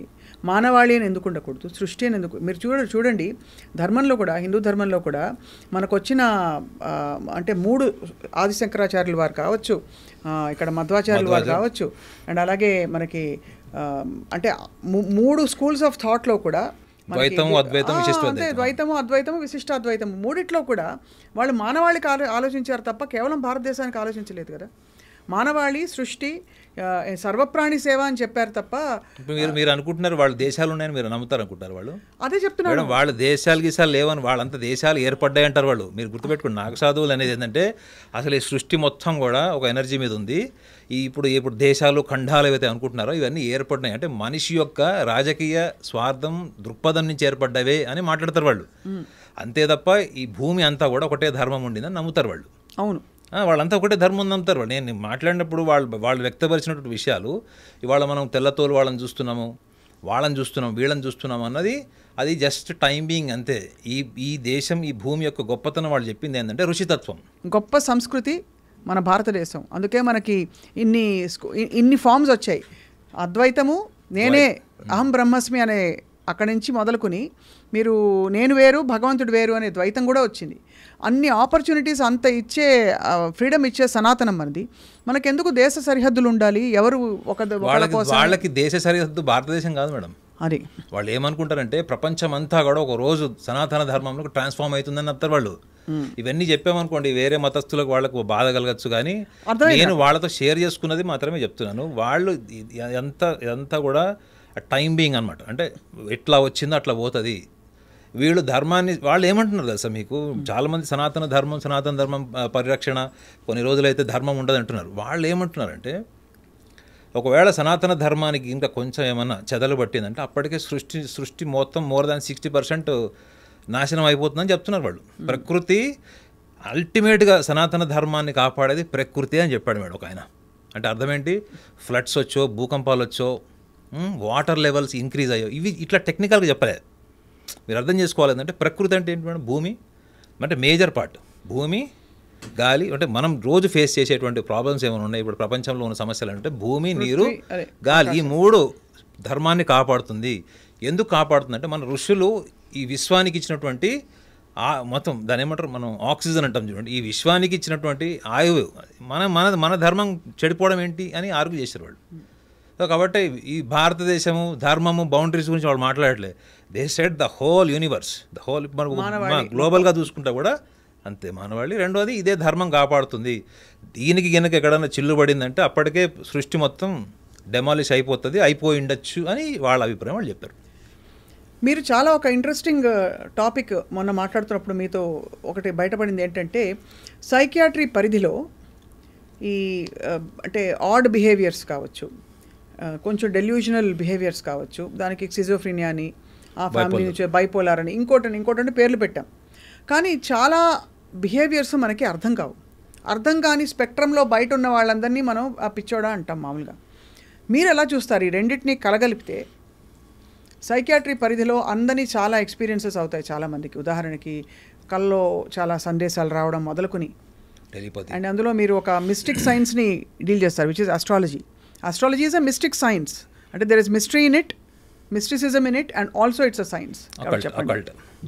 నేను మీరు అడిగిన క్వశ్చన్కి నా పర్సనల్ ఎక్స్పీరియన్స్ చెప్తా ఒకటి. మీరు నమ్మినా నమ్మకపోయినా, ఈ కెమెరామెన్ నమ్మినా నమ్మకపోయినా, నేను 2003 ఆగస్ట్లో గురుపదేశం తీసుకున్నాను. నేను గురుపదేశం తీసుకున్న దాంట్లో నేను తీసుకున్నది ఏంటంటే మనకు వేదిక్ సైకాలజీలో ఏముందంటే whatever you are, whatever is your perception, it is due to your food అని చెప్పి ఉంటుంది. మీరు తినే ఆహారం నుంచే మీ మనసు, మీ ఆలోచన, బుద్ధి అంతా ఏర్పడుతుంది అని చెప్తారు. సో నేను ఒక 20 ఏళ్ళు ఆల్మోస్ట్ అయిపోయింది. సో నేనన్నా వంట చేసుకొని తింటాను, లేదా అత్యవసర పరిస్థితులు ఫారెన్ అటు వెళ్ళినప్పుడు ఏదైనా సాత్విక ఆహారం అది ఒక టైం తింటా. సో నేను ఎప్పుడెప్పుడు తినాల్సి వచ్చిందో ఆ వంట మనిషి ఉంటారు కదా, ఆ వంట మనిషి వంట చేసిన తర్వాత నేను ఆ రోజు 1-2 days తినాల్సి వస్తుంది కదా మనకి. ఎట్లన్నా తిన్నప్పుడు నేను నెక్స్ట్ డే వెళ్ళి ఆ వంట మనిషికి నాకు ఎట్లాంటి డ్రీమ్స్ వచ్చినాయి, నా బాడీలో కెమికల్ రియాక్షన్ ఎట్లా మారుతుంది, నా రొటీన్ థింకింగ్ ప్రాసెస్ ఎట్లా ఉంది, నా అగ్రెసివ్ బిహేవియర్ ఎట్లా ఉంది, నాలో ఉన్నటువంటి ప్యాసివ్నెస్, ఇవన్నీ కూడా ప్రతి మనిషిలో మూడ్స్ ఉంటాయి, డిఫరెంట్ మూడ్స్ ఉంటాయి. మీ ఎంతూజియాజం, ఎక్స్టసీ, మీ హ్యాపీనెస్, మీ జాయ్ఫుల్నెస్, కమ్యూనికేషన్, ఎంపతి, ఇవన్నీ మనకి రోజు మన కంట్రోల్లో ఉండేవి. ఇవన్నీ మనం కంట్రోల్ చేసుకుంటే ఒక సాధన ద్వారా. నేను వెళ్ళి వాళ్ళని అడిగాను, నాకు వచ్చిన డ్రీమ్స్ని, నాలో వచ్చిన కెమికల్ రియాక్షన్ చేంజెస్ ఏవైతున్నాయో లేవు అడిగాను అనమాట. అందులో ఒక ఎగ్జాంపుల్ ఏముందంటే, ఒకరోజు నాకు చాలా వాయిలెంట్గా అయిపోయింది ఆ బిహేవియర్, థాట్స్ అన్నీ కూడా, డ్రీమ్స్ కూడా అట్లా వచ్చినాయి. నేను ఆ వంట మనిషి దగ్గరికి వెళ్ళాను, ఇంక చూద్దాం ఒక 1-2 days అని. అవే కంటిన్యూ అవుతున్నాయి. నేను అడిగాను, నువ్వు ఏమన్నా గొడవలు పడ్డావా, ఎవరితోనా గొడవలు పెట్టుకుంటున్నావా, కొట్టావా, అవన్నీ అడితే వాడు చూస్తే స్మైల్, బ్యూటిఫుల్ స్మైల్, అసలు వాడు అసలు కొడతాడు అన్నట్టు కొట్టాడు, ఇంతే ఉంటాడు హైట్. వాడు భార్యను కొట్టిన కేసులో, ఫారెన్లో వాడు భార్యను కొట్టిన కేసులో 3 రోజులు పోలీస్ స్టేషన్ నుండి మళ్ళీ ఇదే హోటల్ ఓనర్ వెళ్ళి వాడిని తీసుకొని వచ్చాడు. పోలీస్ స్టేషన్లో కేసు నడుస్తుంది. ఆల్మోస్ట్ వీడు అటెంప్ట్ మర్డర్ దాకా పోయాడు. అబ్బా, భార్యను కొడితే ఆమె కేసు పెట్టింది, బట్ ఏదో ఒకటి అక్కడ మేనేజ్ చేశారు. సో నేను ఇలా ప్రతి ఒక్కళ్ళతోని ఎవరైతే వంట చేస్తారో నేను వెళ్ళి కనుక్కున్నది మోర్ దాన్ 60% అక్యురేట్గా ఉంది మేడం. అంటే నా ఫీలింగ్ ఏదైతే, నా feeling of observation after having the food was made by A person. So అక్కడ మనకి వేదంలో కూడా ఏం చెప్తుంది, మనం తినేవాడు, వంట చేసేవాడి భావం ఏదైతే ఉంటుందో అది తినేవాడి మీద కూడా ప్రభావం ఉంటుందని మనకు కొన్ని స్టోరీస్ కూడా ఉన్నాయి.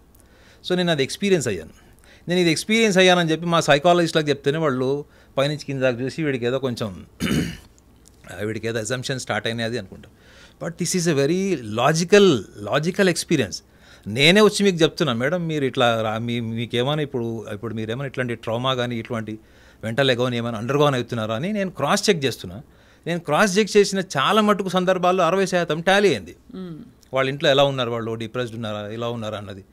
సో అది చెప్తే అది వినడానికి ఎలా ఉంది? అది ఒక్క వ్యక్తి యొక్క subjective analysis, subjective opinion. It is not an objective scientific. అంటే it is not general with everyone. నాలాగా ప్రాక్టీస్ చేసినోడికి కూడా సేమ్ అదే ఎక్స్పీరియన్స్ ఉండాలని ఏం లేదు, unless until he comes out of with the experience and he share with the world. So నాకు 20 years దాటిపోయింది. సో నాకు ఎంత ఆకలేసినా మీరు నాకు నచ్చిన వంట అక్కడ పెట్టినా నా నోట్లోంచి లాలాజలం కూడా రాదు. That is what is my state. నేను ఎవరికైనా చెప్తే వీడు కంట్రోల్ చేసుకుంటున్నాడేమో, వీడు సపరేట్గా వెళ్ళి ఇంట్లో చికెన్ బిర్యానీ తీసుకుపోయి ఇంట్లో తింటున్నాడేమో, ఇట్లాంటి మా ఫ్రెండ్స్ సెటైర్లు వేస్తుంటారు. ఎవడో చికెన్ బిర్యానీ తింటుంటే వెనక నుంచి చూస్తే నేను నాలాగా ఉన్నానట, వీళ్ళు వెళ్ళి అని పట్టుకున్నారు. సో కామన్ మ్యాన్ థింకింగ్కి మీరు అడిగేటువంటి psychiatric beyond mind, beyond intellect అంటే డెఫినెట్లీ మనకు అర్థం కానివి అర్థమయ్యేవి రెండు క్లియర్గా ఉంటాయి మేడం. సైన్స్ ప్రూవ్ చేసినటువంటిది ఓన్లీ మనకి ఎవిడెన్స్ బేస్డ్. ఈవెన్ సైకాట్రీ కూడా ఒక స్టేజ్కి వచ్చిన తర్వాత మీకు యోగా మెడిటేషన్ ఎందుకు రికమెండ్ చేస్తుంది? మీకు యూరోపియన్ కంట్రీస్లో మీరు వెళ్ళి కనుక్కోండి madam. Psychiatry department of psychiatry, నా ఫ్రెండ్స్ ఉన్నారు అక్కడ, ఎవ్రీ 3 monthsకి వాళ్ళకి మైండ్ఫుల్నెస్ క్లాసెస్ ఎందుకు కండక్ట్ చేస్తున్నారు? What is the theory of mindfulness? అంటే శ్వాసతో ఆ మూమెంట్ ఇప్పుడు మీకు ఒక mindfulness is complete. You are aware of your senses, you are aware of your surroundings, you are aware of your self, very here and now. Yes. మీకు ఒక చిన్న grape ఇస్తారు మేడం, అది నోట్లో పెట్టుకొని మీరు నమలకుండా దాన్ని సెన్స్ చేస్తూ ఉండాలి. ఇది మైండ్ఫుల్నెస్లో యూరోపియన్ డాక్టర్స్కి ఎవ్రీ 3 months అక్కడ చేస్తుంటే థెరపీ. ఇది ఎందుకు? వీళ్ళు నెంబర్ ఆఫ్ కేసెస్ చూసి, వాళ్ళ స్కిజోఫ్రీనియా పేషెంట్స్ని చూసి, బైపోలర్ పేషెంట్స్ చూసి, మ్యానియాక్ పేషెంట్స్ని చూసి వీళ్ళు ఏమైనా డిస్టర్బ్ అవుతున్నారా, వీళ్ళు ఏమైనా క్యారీ అవుతున్నారా అన్నది కూడా ఒక ఇన్వెస్టిగేషన్ ఉంటుంది. ఓకే, ఈ సైకాట్రిస్ట్ ఏం పైనుంచి రాడు కదా, పుస్తకం చదువుకొని యూనివర్సిటీ నుంచి వస్తాడు. సో ఇది అక్కడ నడుస్తుంది మైండ్ఫుల్నెస్. ఇప్పుడు యూరోపియన్ కంట్రీస్లో ద బిగ్గెస్ట్ బిజినెస్ మైండ్ఫుల్నెస్. మీరు అక్కడ చూడండి బుక్స్ కానీ అక్కడ ఏం ప్రాక్టీస్ చేస్తున్నారు, బుక్స్ కూడా పంపించారు మా ఫ్రెండ్స్ సైకాట్రిస్ట్. సో వాళ్ళు కూడా ఏం కన్క్లూడ్ చేశారంటే beyond mind, beyond intellect, they are spectators. వాళ్ళు ఏం చేస్తున్నారు, ఒక రిలీజియస్ బిలీఫ్ ఉంటుంది మేడం. ఒక గ్రూప్ ఆఫ్ పీపుల్ డిప్రెషన్లో వచ్చారు. ఇది నిజం, ఇది అక్కడ జరిగిన ఎక్స్పీరియన్స్. నేను నా ధర్మానికి సంబంధించిన ప్రార్థన నేను చేస్తానని చెప్తాడు. వీళ్ళు ఆ టైంలో వాళ్ళ ప్రోటోకాల్ డిసిప్లిన్ హాస్పిటల్లో కూడా ఉంటుంది. వీళ్ళు ఏం చేస్తున్నారు, ఆ ప్రోటోకాల్ డిసిప్లిన్ బ్రేక్ చేసి వాడు ఏం చేయాలనుకుంటున్నారు, వాడికి ఫ్రీడమ్ ఇచ్చినప్పుడు వాడి స్టేట్ ఆఫ్ మైండ్ ఎలా ఉంది, లేదు వీళ్ళు నిర్బంధిత protocol based discipline, hospital discipline influence చేసినప్పుడు వాడి బిహేవియర్ ఎట్లా ఉంది అనాలిసిస్ చేశారు వాళ్ళు. So the guy is more practicing the religious prayers or whatever it is are more empathized. They are paying more empathy towards other patients even. So వాళ్ళలో ఎక్కడొక్కడ ఒక సాత్విక భావాలు వీళ్ళ కనిపించాయి. అంత వాయలెంట్ పీపుల్లో కూడా వీళ్ళు ఎవరైతే ఐడెంటిఫై అయ్యారో స్కిజోఫీనియా కానీ బైపోలర్ కానీ, సో వీళ్ళల్లో కూడా అటువంటి లక్షణాలు డెవలప్ అవ్వడానికి ఎంతో వాళ్ళు సబ్కాన్షియస్లో ప్లాంట్ చేసుకున్నటువంటి రిలీజియస్ బిలీఫ్స్ ఏవైతే ఉంటాయో అవన్నీ మీరు ఇరాడికేట్ చేసే రైట్ మీకు లేదు. అది చేయడానికి కూడా అక్కడ డాక్టర్స్ కూడా ఇప్పుడు ఫోర్స్ చేయట్లేదు. So this is the development. Revolution నేను అనలేను కానీ, but this is the development. So psychiatry proven science, psychology fundamental is a proven science. But when it comes to beyond this proven sciences, evidence based sciences, but there is something that one has to experience. The experiencer is always the individual. So they are going as a subjective process, not the objective and universal process. So and it cannot be contained in anything. అందుకే అంటారు సాధన మార్గంలో ఉన్న వాళ్ళకి, ఎవరి బాట వాళ్ళకి గురువు ఉంటే మంచి చెళ్ళు చెప్పే ఒక గైడింగ్ లైట్ ఉంటుంది. అదృష్టం అది కొంతమందికి. అలా లేని పక్షంలో ఎవరిది వాళ్ళు దారి వెతుక్కుంటూ వెళ్ళాలి. It's an unknown path. And నేనైతే గురువుని అడ్వైజ్ చేయను మేడం. ఎందుకంటే మీరు గురువు కూడా ఒక స్టేజ్ వచ్చాక మీకు అబ్స్టాకిల్ అవుతాడు. సో మీరు చూడండి, రామకృష్ణ పరమహంస గారికి ఎన్లైటన్డ్ పర్సన్ కాదు అని కొంత వాదన కూడా ఉంది. ఎందుకు అంటే he was attached with Ramakrishna Kalimata. అవును, that identity also stops for enlightenment. You know that. మీ ఏ ఐడెంటిటీ అయితే బ్రేక్ కాదో ఆ ఐడెంటిటీ దగ్గరకు వచ్చి మీ స్పిరిచువల్ సాధన ఆగిపోతుంది. సో మీ గురువు గారు చెప్పింది మీకు ఎక్కడొక్కడ భయము, డిసిప్లిన్, క్రమశిక్షణ. గురువు గారు ఉంటే ఏముంటుందంటే మీరు 10 ఏళ్లలో నేర్చుకోవాల్సిన విద్య 20 ఏళ్ళు పట్టచ్చు, 12 ఏళ్ళు పట్టచ్చు. కానీ మీరు ఓన్గా నేర్చుకున్న దాంట్లోనే మీకు ఎంతూజియాజం ఎక్కువ ఉంటుంది, మీ స్పిరిట్ ఎక్కువ ఉంటుంది, అందులో మీ సాక్రిఫైసింగ్ టెండెన్సీస్ ఉంటాయి.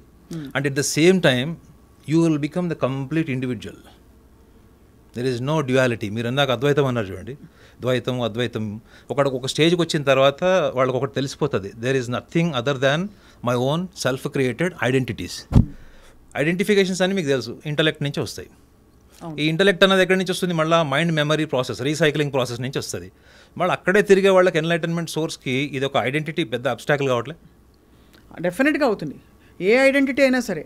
మరి ఆ లెక్కన మరి మనకుండే ఇన్ని వ్యవస్థల విగ్రహారాధన గురించి మీ అభిప్రాయం ఏంటి? అంటే మేనిఫెస్టేషన్ అంటే నేను హానెస్ట్లీ చెప్తాను మేడం, విగ్రహారాధనని ఖండించే వాళ్ళకి ఇప్పుడు నిర్గుణ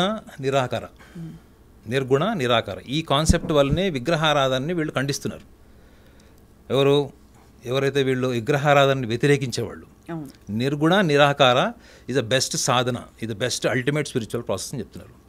కానీ నిర్గుణ నిరాకారాన్ని ఫిలాసఫీని డెవలప్ చేసిన వాళ్ళే ప్రపంచంలో వాయిలెన్స్ ఎక్కువ చేశారు. వాళ్ళ ఫిలాసఫీని డెవలప్ చేసుకోవడం కోసం కొన్ని లక్షల మంది, కోట్ల మందిని చంపేశారు వాళ్ళు. సో నిర్గుణ నిరాకార అంటే స్కూల్ ఆఫ్ థాట్ మీకు చూస్తే అన్ని చోట్ల ఉంటుంది, అన్ని ధర్మాలలో కనిపిస్తుంది.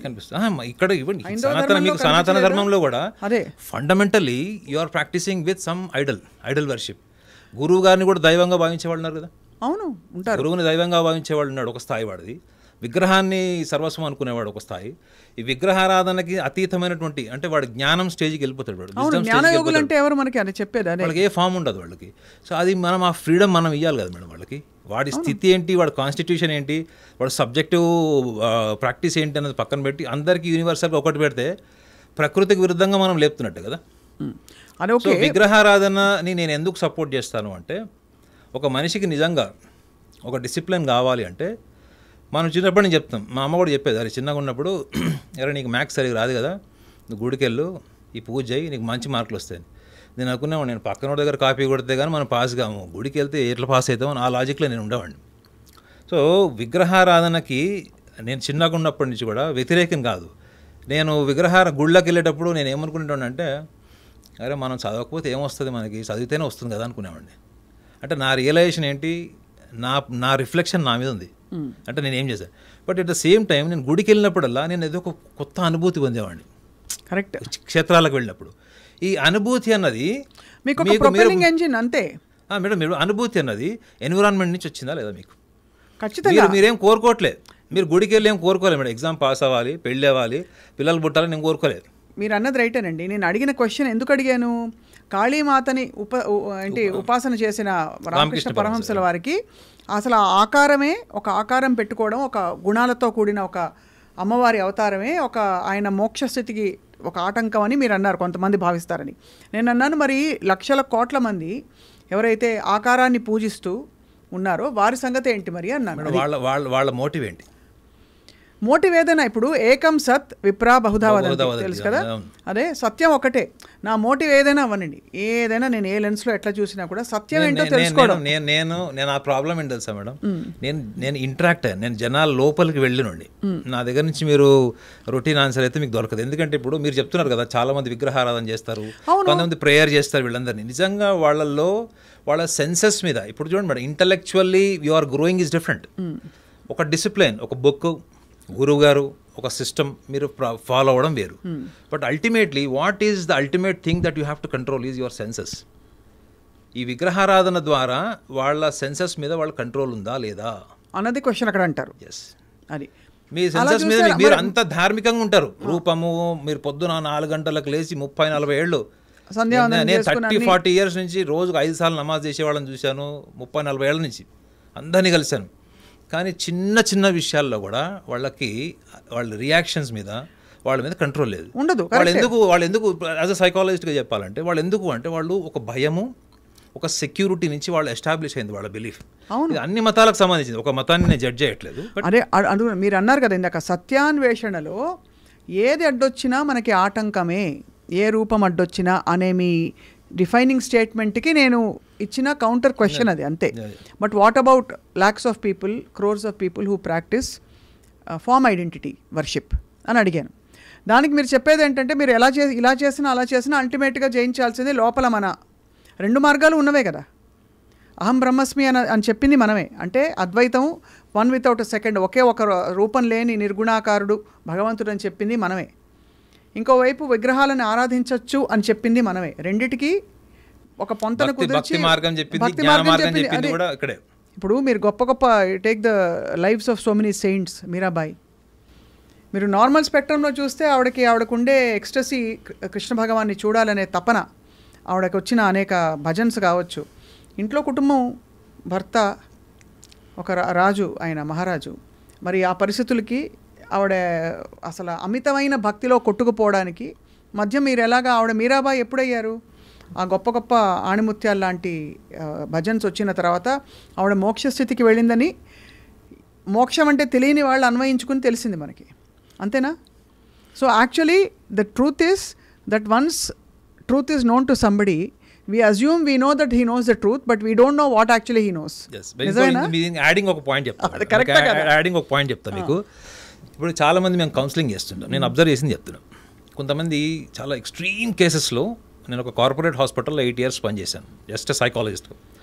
ఎక్స్ట్రీమ్ కేసెస్ అనమాట. అంటే ఆ జనరల్ మెడిసిన్ డాక్టర్ వచ్చి చెప్తుంది అనమాట, నాకు బీ కేర్ఫుల్, డోర్ ఓపెన్ చేసి పెట్టించు, ఈమె వాయిలెంట్గా రియాక్ట్ అయ్యి కొట్టడానికి ప్రయత్నం చేసే కేసు హిస్టరీ ఉంది ఈమెది అని చెప్తారు. సో అక్కడ ఒక నర్స్ లాంటి వాళ్ళు ఎవరొకళ్ళు వెయిట్ చేస్తుంటారు. సో నేను అలాంటి వాళ్ళతో మాట్లాడుతున్నప్పుడు వాళ్ళ బాడీ కెమిస్ట్రీ, వాళ్ళ ఇన్సైడ్ చేంజెస్ అవన్నీ కూడా నేను గమనించాను. అంత వాయిలెంట్గా ఉన్న వాళ్ళు కూడా ఒక్క సెషన్లో ఆ వాయిలెన్స్ మళ్ళీ కనపడనటువంటి స్థాయికి వెళ్ళిన కూడా నేను చూశాను. సో నేను ఈ విషయం ఎందుకు చెప్తున్నా మేడం, నేను ఒక కౌన్సిలర్గానే కౌన్సిలింగ్ చేసిన తర్వాత ఒక ట్రాన్స్ఫర్మేషన్ వచ్చిన వాళ్ళని నేను చూసినప్పుడు, ఇంత సాధన చేసేవాళ్ళు, ఇంత విగ్రహాధన చేసేవాళ్ళు, వాళ్ళల్లో మెటీరియలిస్టిక్ పర్సెప్షన్ ఉన్నది, అది ఎంత డైల్యూట్ అయిపోయి ఉంటుంది అన్నది వాళ్ళ కాన్షియస్ ఎక్స్పీరియన్స్. అది అవును, వాళ్ళు వచ్చి ప్రపంచానికి చెప్పాల్సిన అవసరం లేదు మేడం, చెప్పాల్సిన అవసరం లేదు, ప్రపంచానికి పర్పస్ ఆఫ్ లైఫే కాదు. అదే మీకు దేవుడు కాన్షియస్ ఎక్స్పీరియన్స్ అయినప్పుడు మీరు సెల్ఫీ తీసుకొని 10 మందికి చెప్పాల్సిన అవసరం లేదు, అది ఫేస్బుక్లో పెట్టాల్సిన అవసరం లేదు. ఇప్పుడు ట్రెండ్ ఏంటంటే everything should be identified, like this అగోరిన్,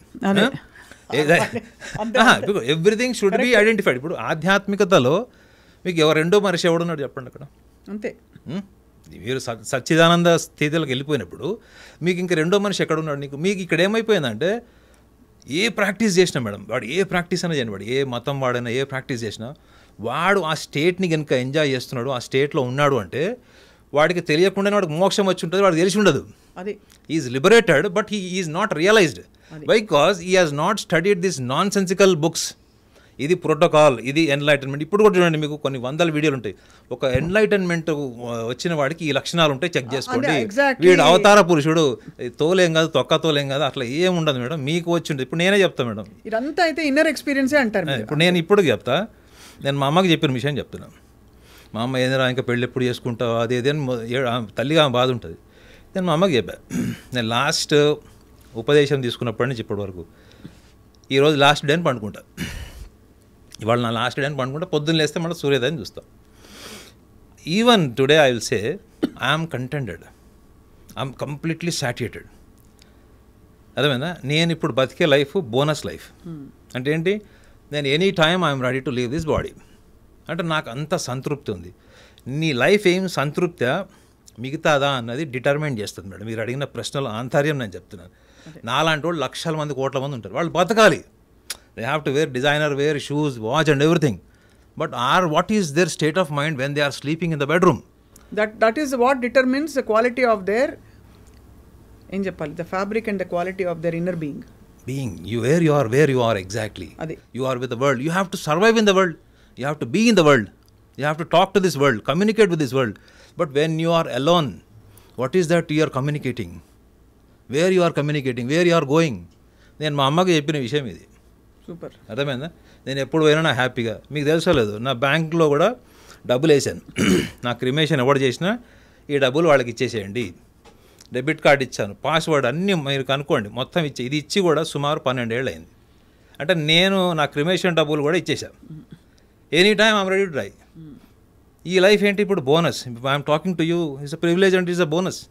the life, the reciprocation and the respiratory inside is a bonus. అంటే I'm contented, I'm ready to leave this world any time. So that is the actually మీరు అన్నట్టు రైటే, that is the quality of the inner being that determines అసలు అంటే మనం సాధన చేసామా సాధించామా అని. So I mean obviously it is a very vast subject Naganath garu. ఆస్ట్రాలజీకి సైకాలజీకి మీరు ముడిపెట్టి చాలామందికి ప్రిడిక్షన్స్ ఇచ్చారు. చాలామంది సైకాలజీ కాన్ఫరెన్సెస్లో, సైకియాట్రిక్ వర్క్షాప్స్లో కూడా they have appreciated your work. So astropsychology ఎలా చెప్తారు మీరు, చెప్పండి. Astropsychology is a self-proclaimed designation. First, self-proclaimed designation. Astropsychology అంటే ఇప్పుడు మీ కెమెరామెన్ భార్య గర్భవతి అనుకుందాం. ఆమెకి ఎల్లుండి, అంటే కామన్ మ్యాన్ కూడా అర్థమయ్యేటట్టు చెప్తా, ఎల్లుండి ఒక మధ్యాహ్నమో సాయంత్రం ఎప్పుడో డెలివరీ డేట్ ఉంటుంది. సో మనకి మీరు సైకాలజిస్ట్లో కూడా, మీ సైకాలజీలో కూడా మీరు దిట్టా కాబట్టి చెప్తున్నాను. మనకి సైకాలజీ ఏం చెప్తుంది madam? Bio, environmental and psychological factors అన్నీ కూడా డెవలప్ చేస్తాయి. అంటే మనం పుట్టి పెరిగిన వాతావరణము, కుటుంబ పరిస్థితులు, సామాజిక పరిస్థితులు, జీవితంలో అనుభవాలు మనకు ఒక వ్యక్తిత్వాన్ని డెవలప్ చేస్తుంది అని సైకాలజీ ప్రూవ్ చేసింది. ఓకే, ఇప్పుడు ఆ కెమెరామ్యాన్ భార్యకి ఎగ్జాక్ట్లీ 4th డే డెలివరీ ఉంది. ఏ టైంకి ఉందంటే అరౌండ్ 6 PM డాక్టర్ గారు ఇచ్చారు, 4 PM ఏదో ఇచ్చారని చెప్తారు. మీకు తెలుసో లేదో, శిశువు గర్భసంచిలో ఉన్నప్పుడే వాడికి ఒక స్వభావం ఉంటుంది, వాడికి ఒక మెమరీ ఉంటుంది. జ్యోతిషం చెప్పిన విషయం ఇది, నేను సొంత కవిత్వం కాదు, నేను రీసెర్చ్ చేస్తే తెలిసింది ఇది. అంటే ఆ పిల్లవాడికి నేను డెలివరీ డేట్ నాకు తెలుసు, అప్రాక్సిమేట్ టైం నాకు తెలుసు, నేను ఒక పర్సనాలిటీ డిస్క్రిప్షన్ ఇస్తాను మేడం, నేరేషన్ ఇస్తాను. ఇది మీరు చెక్ చేసుకోండి, మీ పిల్లవాడు ఎదిగే క్రమంలో ఈ పర్సనాలిటీస్ వీటికి ఉంటాయి అని నేను డిస్క్రిప్షన్ ఇస్తున్నాను. ఆ డిస్క్రిప్షన్లో నేను ఇచ్చే పర్సనాలిటీ ఏంటి అంటే, వాడు డాక్టర్ అవుతాడా, వాడు ఇంజనీర్ అవుతాడు, వాడు ప్రైమ్ మినిస్టర్ అవుతాడా, ముఖ్యమంత్రి అవుతాడా కాదు, personality based. For example generalised anxiety, narcissistic traits. నేను చెప్పేది ఇవన్నీ ట్రైట్స్ మేడం, నాట్ డిజార్డర్స్. మీకు రెండింటికి తేడా తెలుసు మీకు. Traits, generalised anxiety, narcissistic traits, superiority, inferiority and a kind of narcissistic mood behavior, and at the same time inferiority, superiority, and a kind of terrible laziness, jealousy, introversy, histrionic. ఇందులో cluster B disorders అని చెప్పేశారు. అంటే ఇవన్నీ కూడా నేను ట్రైట్స్ చెప్తున్నా madam. ఇవన్నీ నేనేంటి, ఈ లక్షణాలు ఉంటాయి మీ పిల్లవాడికి లేదా పుట్టిన పాపకి, ఇందులో ఈ లక్షణాలు అన్నీ కావు మేడం నేను చెప్పేది. పుట్టిన ప్రతి వాళ్ళకి ఈ లక్షణాలు, ఇది నేనేం చెప్తున్నట్టు ఈ లిస్ట్ ఆఫ్ ఏవైతే మీకు చెప్పానో ట్రైట్స్, ఇది ఏ మంత్లో పుట్టిన వాళ్ళకి, ఏ date of birth, time of birth తీసుకున్నప్పుడు వాళ్ళకు ఒక జన్మ లగ్నం ఉంటుంది. పుట్టిన వాళ్ళకి ఈ పెరిఫరల్లీ ఈ లక్షణాలు ఉండొచ్చు అన్న దాని మీద నేను రీసెర్చ్ చేశాను. రీసెర్చ్ చేస్తే 60% సేమ్ ఉన్నాయి. ఇందులో మీరు జిడ్డు కృష్ణమూర్తి గారిని తీసుకోండి, ఎన్లైటెండ్ సోల్, ఓషోని తీసుకోండి, లేకపోతే సిగ్మండ్ ఫ్రాయిడ్ని తీసుకోండి, యాంగ్ని తీసుకోండి, ఎరిక్ బ్రైన్ని తీసుకోండి, లేకపోతే జవహర్లాల్ నెహ్రూ గారిని తీసుకోండి, చంద్రబాబు నాయుడు గారిని తీసుకోండి, జగన్మోహన్ రెడ్డి గారిని, ఎవరినైనా తీసుకోండి. వాళ్ళ డేట్ ఆఫ్ బర్త్ మీద ఏదైతే మీకు డేటా ఆస్ట్రాలజీలో ఫండమెంటల్స్, నేను అనేది కంప్లీట్గా కాదు, ఫండమెంటల్స్ ఏవైతే మెన్షన్ చేశారో ఆ ఫండమెంటల్స్ అన్నీ వీళ్ళకు ఉన్నాయి. విచిత్రం ఏంటంటే, జ్యోతిష్యం అనగానే మనం ఏం అలవాటు పడ్డామంటే, ఒక జ్యోతిష్యుడు గలవగానే ఫస్ట్ ఫ్యూచర్ అడుగుతాం, నేచర్ అడగం. ద్వాదశ భావాలని ఉంటుంది మేడం, మీరు బుక్లో చదవండి. పరాశరుడు రాసిన, మీకు భృగు మహర్షి రాసిన ద్వాదశ భావాలని ఉంటుంది. ద్వాదశ ఫలితాలన్నది సబ్జెక్టివ్ ఒపీనియన్, ఒక ఆస్ట్రాలజర్ యొక్క ఇంట్యూషన్ బేస్డ్ సబ్జెక్టివ్ ఒపీనియన్. అందుకే చూడండి, ప్రెడిక్షన్స్ ఎప్పుడు అన్నిసార్లు ఎందుకు కరెక్ట్గా అదే మీరు నేను చెప్పిన ఈ డేట్ ఆఫ్ బర్త్ మీద ఈ రీసెర్చ్ ఇన్ఫర్మేషన్ ఏదైతే ఉందో, వాళ్ళకు ఉన్నటువంటి పర్సనాలిటీ ట్రేట్స్ ఏవైతే చెప్పానో, మీరు 60% టాలీ అవుతాయి మేడం. ఏం చేయాలి దాంతో? That is basis actually. ఇప్పుడు దీన్ని మీరు అనొచ్చు, మీరు దీన్ని ఎలా ఉపయోగపడుతుంది ఆస్ట్రాలజీలో, ఒక మనిషి ఫ్యూచర్ చెప్పడానికి ఎట్లా ఉపయోగపడుతుంది మీరు అంటే ఇప్పుడు ఫర్ ఎగ్జాంపుల్ నేనున్నాను, మీరు యాక్చువల్లీ కామన్గా అంటే మీరు చాలా మంచివారు, లోపల మీరు చాలా సెన్సిటివ్, బయట అన్ని మాటలన్నా కూడా మీరు చాలా తొందరగా హర్ట్ అయిపోతారు, ఇలాంటివన్నీ చెప్పాను అనుకోండి, అది ఏ విధంగా మీ జీవితానికి ఉపయోగపడుతుంది? మీరు అలా ఎందుకు చెప్తారు మేడం? ఇప్పుడు మీరు అలా కాదు, నేను నేచర్ ఫర్ ఎగ్జాంపుల్, మీరు తొందరగా డెసిషన్స్ తీసుకుంటారు, లేకపోతే మీరు డెసిషన్స్ త్వరగా తీసుకోరు, ఏదో ఒకటి ఏది చెప్పినా కూడా సడన్గా నేచర్ మారదు ఓవర్ నైట్. అదే చెప్పాను మేడం, మీరు కరెక్ట్ పాయింట్కి వచ్చారు. లైఫ్లో ప్రాసెస్ ఓరియంటేషన్, రిజల్ట్ ఓరియంటేషన్. మీకు ఐడియా ఉంది కదా. ప్రాసెస్ అంటే తల్లి గర్భసంచిలోంచి పిల్లవాడు రావడానికి 9 నెలలు పడుతుంది. చెట్టు మీద జామకాయ కింద పడాలంటే కూడా దానికి ఒక డ్యూరేషన్ ఉంటుంది. ఈ రిజల్ట్ ఓరియంటేషన్ వాళ్ళందరూ కూడా యాంగ్జైటీ డిజార్డర్స్ కానీ యాంగ్జైటీ రిలేటెడ్ ట్రైట్స్ ఉన్న వాళ్ళు ఉంటారు. ఎవరు రిజల్ట్ ఓరియంటెడ్, వీళ్ళ ఎమోషనల్ అన్స్టెబిలిటీ ఉంటుంది, వీళ్ళకి యాంగ్జైటీ ఇష్యూస్ ఉంటాయి. ప్రాసెస్ ఓరియంటెడ్ పీపుల్ ఎక్కువగా more intellectual, more docile, listening, understanding, reciprocating nature ఉంటుంది. ఓకే. రిజల్ట్ ఓరియంటెడ్ పీపుల్ మీరు కాకపోతే వాడు, వాడు కాకపోతే వాడు, జ్యోతిష్యులు మార్చేస్తారు, అవసరమైతే సంఖ్యాశాస్త్రాలు మారుస్తారు, ఇల్లు మారుస్తారు. నా బేసిస్ ఏంటంటే ఇప్పుడు మీరు అన్నారు చూడండి, నాకు డెసిషన్ ఎబిలిటీ లేదు, నేను క్విక్గా తీసుకుంటానని. ఇవాళ డివోర్స్కి రీజన్స్ ఏంటి చెప్పండి మేడం. ప్రపంచంలో ఉన్న అన్ని విడాకుల వ్యవస్థకి 100 రీజన్స్ ఉన్నాయి. వినండి, ఇంపల్సివ్ రీజన్సే కాదు, చాలా రీజన్స్ ఉంటాయి. ఇప్పుడు మెడికల్ రీజన్స్ పక్కన పెట్టండి మేడం. ఇప్పుడు ఇంపార్టెంట్ హస్బెండ్ మీకు ఒక పీసీఓడి ప్రాబ్లం ఉన్న తెలిసి దాచిపెట్టి, లేకపోతే ఒక కన్ను సరిగా లేదు, ఇవి పక్కన పెట్టండి. I'm only talking about the nature, the behavioural pattern and thinking pattern. 100% మీరు డివోర్సెస్ చూస్తే ఇప్పుడు most of them are well thought into and very calculated. So called మీరు చెప్పిన ఇంటలెక్ట్ నుంచి వచ్చేది. ఎందుకంటే ఇంపల్సివ్ ఇమోషన్ ఉన్నవాడు ఎవడు కూడా వాడు డెసిషన్ తీసుకోవచ్చు, కానీ he will not change his life, alter his life path. ఎప్పుడు ఇంటలెక్ట్ క్యాల్కులేషన్స్ ఉన్నవాళ్లే వాళ్ళు ప్రాసెస్ ఓరియంటెడ్గా వెళ్తారు. రెండోది, డివోర్స్ అనే ఒక పెద్ద టాపిక్ని ఒక క్వాలిటీతోటో దీంతోటో జడ్జి చేసే ఒక I don't think anybody has that kind of band width. Because ఒక ఇన్స్టిట్యూషన్కి కాంట్రిబ్యూట్ చేసే లక్షల ఫ్యాక్టర్స్ ఉంటాయి. ఇప్పుడు నేను చెప్పిన పాయింట్కి మీరు అడిగారు కదా, అది how it is related, there are so many reasons అన్నారు. అసలు మనకి బేసిక్గా మనకి స్కూల్ నుంచి కానీ, నేను చిన్నగా ఉన్నప్పుడు, మీరు చిన్నగా ఉన్నప్పుడు ఎవరన్నా మనకు ఒక పర్సనాలిటీ ఉంటుందని ఎక్కడ చెప్పారా? చెప్తారా? మనకి స్కూల్లో ఒక ఎలైట్ స్కూల్స్ మీరు పక్కన పెట్టండి, జనరల్ స్కూల్స్లో, గవర్నమెంట్ స్కూల్స్లో, లేకపోతే ఆర్డినరీ స్కూల్స్లో ఎక్కడన్నా మీకు గవర్నమెంట్ జీవో ఉంది ఏమని, ప్రతి స్కూల్లో ఒక సైకాలజిస్ట్ని హైర్ చేయమని. ఒక స్కూల్కి చూపించండి. ఇప్పుడు simple example, personality analysis, personality awareness లేనప్పుడు లైఫ్లో ప్రతిదీ ఏమైపోతుందంటే that is something beyond your limits. That is fine. Personality analysis అవసరం అని అంతవరకు ఒప్పుకుంటున్నా. కానీ మీరు ఎలాగైతే ఇప్పుడు మీకు పెళ్లి కాలేదు, మా గురుబ్రహ్మకు కూడా పెళ్లి కాలేదు, మీరు పెళ్లి చేసుకోకపోవడానికి మీ కారణం వేరు, గురుబ్రహ్మ పెళ్లి చేసుకోకపోవడానికి కారణం వేరు. మీరు పెళ్లి చేసుకోకపోవడానికి, అతను పెళ్లి చేసుకోకపోవడానికి కలిపేసి ఇప్పుడు చాలా మంది ఉంటారండి ఎస్కేపిస్టులు. ఎస్కేపిస్ట్ టెండెన్సీ ఉన్నవాళ్ళు, అదే ఎస్కేపిస్ట్ టెండెన్సీ ఉన్న వాళ్ళు ఏ వ్యవస్థలో ఇవ్వలేరు. అందుకే వాళ్ళు ఈ బాధ్యతలు వద్దు, ఏదొద్దు, అదే నేను చిద్విలాసంగా ఉన్నానని చెప్పి ప్రొక్లెయిమ్ చేసుకుంటూ తిరుగుతారు అన్న అనుకోండి, అది ఎంత స్వీపింగ్ స్టేట్మెంట్ అవుతుందో. అలాగే ఒక వివాహ వ్యవస్థ గురించో, ఒక డివోర్స్ గురించో, ఒక ఆల్టర్డ్ లైఫ్ కండిషన్స్ ఉన్న వాళ్ళ గురించి మీరు అన్నం కూడా అదే అనిపిస్తుంది నాకు అంటున్నా. మీకు అర్థమైందని చెప్పింది వింటున్నాను, చెప్పండి. అదే ఎందుకంటే నేను మీకు క్లారిటీ ఇవ్వాలి. నేను మీకు ఒక జస్ట్ ఎగ్జాంపుల్ చెప్తున్నా ఏంటంటే, ఒక డెసిషన్ మేకింగ్ ఎబిలిటీ మీకు ఆయన మొన్న రీసెంట్గా ఎక్కడో వీడియో కూడా చూశాను. విన్స్టన్ చర్చిల్ ఉన్నాడు కదా, నార్సిసిస్ట్. అతను తీసుకున్న ఒక నిర్ణయం వల్లనే 2వ ప్రపంచ యుద్ధం జరిగింది అని ఒక హిస్టరీలో ఒక ఇన్ఫర్మేషన్ ఇప్పుడు కొత్తగా బయటకు వచ్చింది. అవునా? అవును. సో డెసిషన్ని అంత ఈజీగా ఎందుకు తీస్తారు? అతనికి ఏంది బైపోలర్, ఈ వాజ్ అండర్ గోయింగ్ బైపోలర్ అంట డ్యూరింగ్ దట్ టైం. ఏదైతే టైంలో నిర్ణయం తీసుకున్నప్పుడు ఆయన severely was under going bipolar disorder. So అది ఆయన తర్వాత ఎప్పుడో 2వ ప్రపంచ యుద్ధం అయిపోయి కొన్ని కోట్ల మంది చనిపోయినప్పుడు తీరా దాని మీద మెల్లగా అవును కరెక్టే, I was not well during that time అని చెప్పాడు. సో నా సబ్జెక్ట్లో ఉన్న అడ్వాంటేజ్ ఏంటంటే, ఒక మనిషి ఏ సందర్భంలో మారడానికి వస్తాడో మీకు తెలుసా?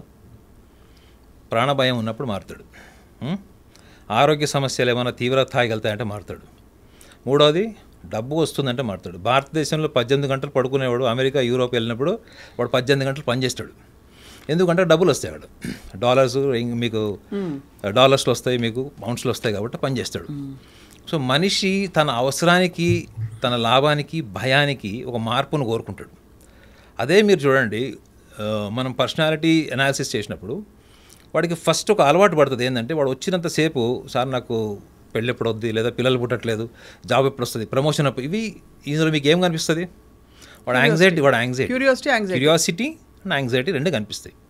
సో యాక్చువల్లీ వాడి డెసిషన్లోనే వాడికి పర్సనాలిటీ వాడిని ఎంత ఇన్ఫ్లుయెన్స్ చేస్తుంది, వాడి ఇన్స్టింక్ట్స్, బై బర్త్ ఇన్స్టింక్ట్. నేను ఇందాక కూడా చెప్పాను కదా, పుట్టుకతో ఒక స్వభావం వస్తుంది, ఆ స్వభావం వాడిని మ్యాక్సిమం డ్రైవ్ చేస్తుంది. కానీ వాడికి ఒక స్వభావం ఉంది అని ఆలోచించే స్టేజ్లో వాడు ఎందుకు లేడు? వాడికి ఫ్యూచరే ఉంది తప్ప ఈ ప్రాసెస్ ఉంది, దీని ఎందుకు లేదు వాడికి. అది మీరు అన్నది రైటే. ఎందుకంటే ప్రతి వాళ్ళు నో యువర్ సెల్ఫ్ అని అన్నారు చూడండి, నువ్వేమిటో తెలుసుకో అని. మహాపురుషులందరూ ఏం చెప్పారు?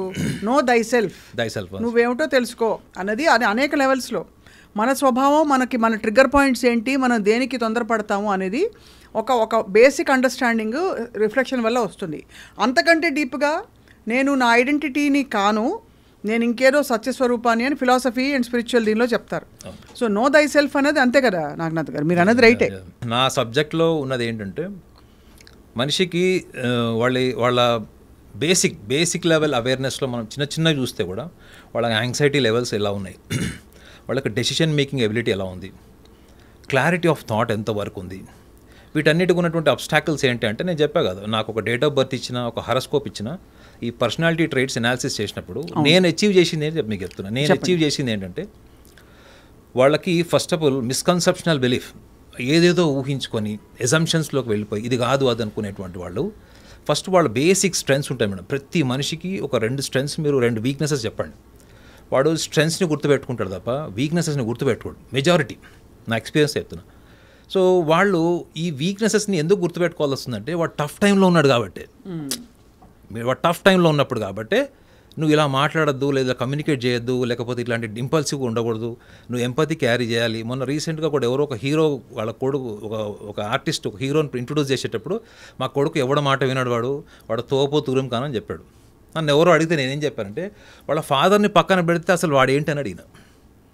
What ever he is today as a hero on the screen, it is only because of the entire pipe line process and the hard work and the investment of the father.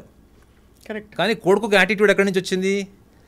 వాళ్ళ father ఉన్నాడు కాబట్టి వాడికి attitude వచ్చింది. వాళ్ళ father పుట్టుకతో madam అది మారుతుంది madam, నేను అదే చెప్తున్నా, అది మారుతుంది. ఫాదర్ ఏంటంటే తండ్రి సాఫ్ట్గా డీల్ చేస్తాడు కాబట్టి మార్చాడు. అదే మా దగ్గరకు వస్తే అది కొంచెం హార్డ్ కోర్గానే వాళ్ళకి చెప్తాం, కాన్సిక్వెన్సెస్ కూడా వాళ్ళకి తెలుస్తాయి. సో నా లాజిక్ ఏంటంటే నా కెరియర్లో నేను చూసింది మోర్ దాన్ 60% నేను చూసింది ఏంటంటే జనాలు వాళ్ళ గురించి వాళ్ళు తెలుసుకోవడానికి వాళ్ళకి ఇంట్రెస్ట్ ఉంది, వాళ్ళ కోర్ పర్సనాలిటీని వాళ్ళతో డిస్కస్ చేసి షేర్ చేసుకునే ఇంట్రెస్ట్ ఉంది, వాళ్ళు ఎలా మారాలి అన్నది వాళ్ళకి తెలియదు. అంత అటెన్షన్ పే చేసే వాళ్ళ వ్యక్తులు వాళ్ళకి దొరకరు. ఒకవేళ దొరికినా వాళ్ళ సీక్రెట్స్ ఏవైతే షేర్ చేస్తారో ఆ సీక్రెట్స్ మళ్ళీ బయట చెప్తారేమో అన్నటువంటి కాంప్లెక్స్తో ఉంటారు. సో నా సబ్జెక్ట్లో ఉన్న అడ్వాంటేజ్ ఏంటంటే ఒక 10th క్లాస్ పిల్లవాడు వచ్చినా, ఒక టాప్ సెలబ్రిటీ వచ్చినా, నా పర్సనాలిటీ అనాలిసిస్లో ఎక్కడో కూడా వాళ్ళ ఫీలింగ్స్ హర్ట్ కాకుండా ఆ ఎంపతి క్యారీ చేయడం వల్ల వాళ్ళకి ఇన్సైట్స్ డెవలప్ అవుతున్నాయి madam. The only one thing I'm కంటెంటెడ్ that they have developed insights. మీరు ఎంత కష్టపడినా కానీ ఇన్సైట్స్ డెవలప్ అవడం అంత ఈజీ కాదు, మీకు తెలుసు అది. Reflective learning, they do commit mistakes, but end of the day they learn from reflection. ఈ రిఫ్లెక్టివ్ లెర్నింగ్ అన్నది ఈ కౌన్సిలింగ్ వల్ల, కౌన్సిలింగ్కి మీరు అనొచ్చు కదా ఒక సైకాలజీ దగ్గరికి వెళ్ళొచ్చు, ఒక లైఫ్ కోచ్ దగ్గరికి వెళ్ళొచ్చు, మీ దగ్గరికి ఎందుకు రావాలంటే నేను ఏవైతే ఫండమెంటల్స్ చెప్తున్నానో మీ ఛానల్లోనే లాస్ట్ టైం వచ్చినప్పుడు 20 మంది గ్యాదరింగ్ ఉంది. నేను ఒక్కొక్కళ్ళ గురించి చెప్తున్నా, కెమెరామ్యాన్కి, టెక్నీషియన్కి, మార్కెటింగ్ పీపుల్కి. వాళ్ళంతా మాట్లాడిన తర్వాత సార్ ఇవన్నీ మీరు ఫేస్ రీడింగ్ చేసి చెప్తున్నారని అడిగారు. అంటే ఎంత మ్యాచ్ అయి ఉంటే వాళ్ళ మాట ఏంటారో చెప్పండి. కానీ వాళ్ళకి అలాంటిది ఒక పర్సనాలిటీ ఉందని, ఈ బిహేవియరల్ ప్యాటర్న్స్ వాళ్ళకి ప్రాబ్లం క్రియేట్ చేస్తున్నాయని, understanding, interpersonal relations, life partner relations spoil అవుతున్నాయి అన్న విషయాన్ని వాళ్ళు అక్కడప్పుడే వాళ్ళు ధృవీకరించేశారు. వాళ్ళు they have judged that yes నేను మార్చుకోవాలి సార్, నేను ఇది చేయొద్దు సార్, నేను అది చేయొద్దు సార్ అని అప్పుడే దే స్టార్టెడ్ టెల్లింగ్. అంటే వాళ్ళ లిమిటేషన్స్లో హార్డ్లీ నేను మాట్లాడేది ఒక 20 minutes. మీరు ఇమాజిన్ చేయండి, ఒక 2-3 hours ఒక సెషన్ జరిగిందంటే ఆ మనిషిలో ఎంత ఇంట్రాస్పెక్షన్ స్టార్ట్ అవుతుంది. ఖచ్చితంగా ఇంట్రోస్పెక్షన్ స్టార్ట్ అవ్వడానికి ఏది తోడ్పడినా అది మంచిది. బికాజ్ మీరు అన్నట్టుగా కోర్స్ కరెక్షన్ అంటే బాగా సంతోషంగా కంటెంట్గా ఉన్న వాళ్ళకు కూడా people need that kind of reflection. ఎందుకంటే వాళ్ళ థాట్స్ బయటకు వస్తాయి కదా. అవును. అప్పటి వరకు వాళ్ళతో వాళ్ళు మాట్లాడుకునే థాట్స్ బయటకు వచ్చి దాన్ని మళ్ళీ ఎన్హాన్స్మెంట్ అంటాం మనం, ఆ ఎన్హాన్స్మెంట్ కూడా జరుగుతుంది. సో ఇంకొక విషయం కూడా చెప్పాలి. 2015 21st June రోజు నాకు ICTI నుంచి చీఫ్ గెస్ట్గా ఇన్విటేషన్ వచ్చింది. ఎందుకు చెప్తున్నాను మీకు అర్థమవుతుంది. అక్కడ ఏమని వచ్చింది, ఆస్ట్రాలజీ బేస్డ్ హ్యూమన్ సైకాలజీ ఎట్లా స్టడీ చేయొచ్చు, దానివల్ల అడ్వాంటేజెస్ ఏంటి. ఇది ఎరిక్ బ్రెయిన్ కాయిన్ చేసిన సంస్థ నుంచి వచ్చింది మేడం. ఎరిక్ బ్రెయిన్ మీకు తెలిసే ఉంటాడు, కెనడియన్ సైకోథెరపిస్ట్. ఆయన కాయిన్ చేసిన సంస్థ నుంచి వచ్చింది. కానీ మన తెలుగు మీడియాలో ఎక్కడ కూడా దానికి ఆదరణ కానీ కనీసం అసలు ఆ సబ్జెక్ట్ ఏంటి, ఆ సెమినార్ ఏంటి అన్నటువంటి అడిగే చిన్న ఇది కూడా లేదు. అంటే ఒక చిన్న అటెన్షన్ కూడా నేను చూడలేదు. బట్ ఇప్పుడు యంగర్ జనరేషన్లో రెగ్యులర్ టీవీ ప్రోగ్రామ్స్ చూడడం వల్ల వచ్చిన మార్పు ఏంటంటే, ఇప్పుడు మన ఉస్మానియా యూనివర్సిటీ అఫిలియేటెడ్ కాలేజెస్లో సైకాలజీ డిపార్ట్మెంట్ వాళ్ళు నన్ను ఇన్వైట్ చేస్తున్నారు. ఏంటి అసలు ఆస్ట్రో సైకాలజీ అంటే ఏంటి, అసలు ఎట్లా ఉపయోగపడుతుంది, మేము రెగ్యులర్గా ప్రాక్టీస్ చేసే ట్రెడిషనల్ సైకాలజీకి మీకు తేడా ఏంటి, అది ఏ రకంగా ఉపయోగపడుతుంది అన్నది. అందులో మెయిన్ కోర్ పాయింట్ ఏంటంటే how to read their the deeper emotions, మనం అన్కాన్షియస్ మైండ్ అంటాం కదా, అది ఎట్లా మీరు టచ్ చేస్తున్నారు, ఎట్లా రీడ్ చేస్తున్నారు అన్న దాని మీద ఇప్పుడు యంగర్ జనరేషన్కి దాని మీద ఇంట్రెస్ట్ పెరిగింది. They started calling me and they are asking for seminars. So ఇప్పుడు ఎగ్జామ్స్ అవి ఉన్నాయి కాబట్టి మోస్ట్లీ మిమ్మల్ని కూడా ఇన్వైట్ చేస్తాయి. If I happens to attend a seminar I will definitely invite you. It is very fascinating vast subject అండి. Starting from మనకి అఘోరాలు అంతవరకు ఆస్ట్రో సైకాలజీ దాకా వచ్చాము ఇవాళ. చాలా మంది హట్ అయింటారేమో చూసి మీ ఛానల్ వాళ్ళు. అలా ఏం లేదండి. అంటే ఇప్పుడు మీరు ఎవరిని ఉద్దేశపూర్వకంగా నేను ఎవరితో ఐడెంటిఫై కూడా కాబట్టి మీరు చెప్పిన ఎక్స్పీరియన్సెస్ మాత్రం తప్పకుండా చూసిన వాళ్ళందరూ షాక్ తిని ఉంటారు. అంటే మీరు అంతమందితో ప్రయాణించారని చెప్పి it was a very very enriching discussion for all of us. Thank you. ఎందుకంటే నేనైతే బుక్ రీడింగ్ హ్యాబిట్ నాకు లేదు madam. My life experience is a big book. అది సో అందరూ ఏమనుకుంటారంటే ఈ పుస్తకాలు చదివాను, ఆ పుస్తకాలు చదివాను, కానీ వాడి జీవితానుభవమే ఒక పుస్తకం అన్న సంగతి వాడు మర్చిపోతాడు. అది మన పక్కన ఉన్నప్పుడు మిగతా బుక్స్ అన్ని మనకు రిఫ్రెషింగ్ మనకు వస్తాయి. But this is a core book that what life has thought you. So I'm more experiential with the nature book called life.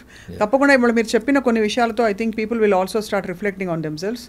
And మళ్ళీ మనం ఇంకొక సందర్భం వచ్చినప్పుడు ఇంకా డీప్గా ఆస్ట్రో సైకాలజీ గురించి ఇంకా ఇతర సబ్జెక్ట్స్ గురించి కూడా మాట్లాడదాం. Sure. Thank you very much Naganath. Thanks for giving an opportunity to deliver a content on astro psychology. Thank you so much, Anil.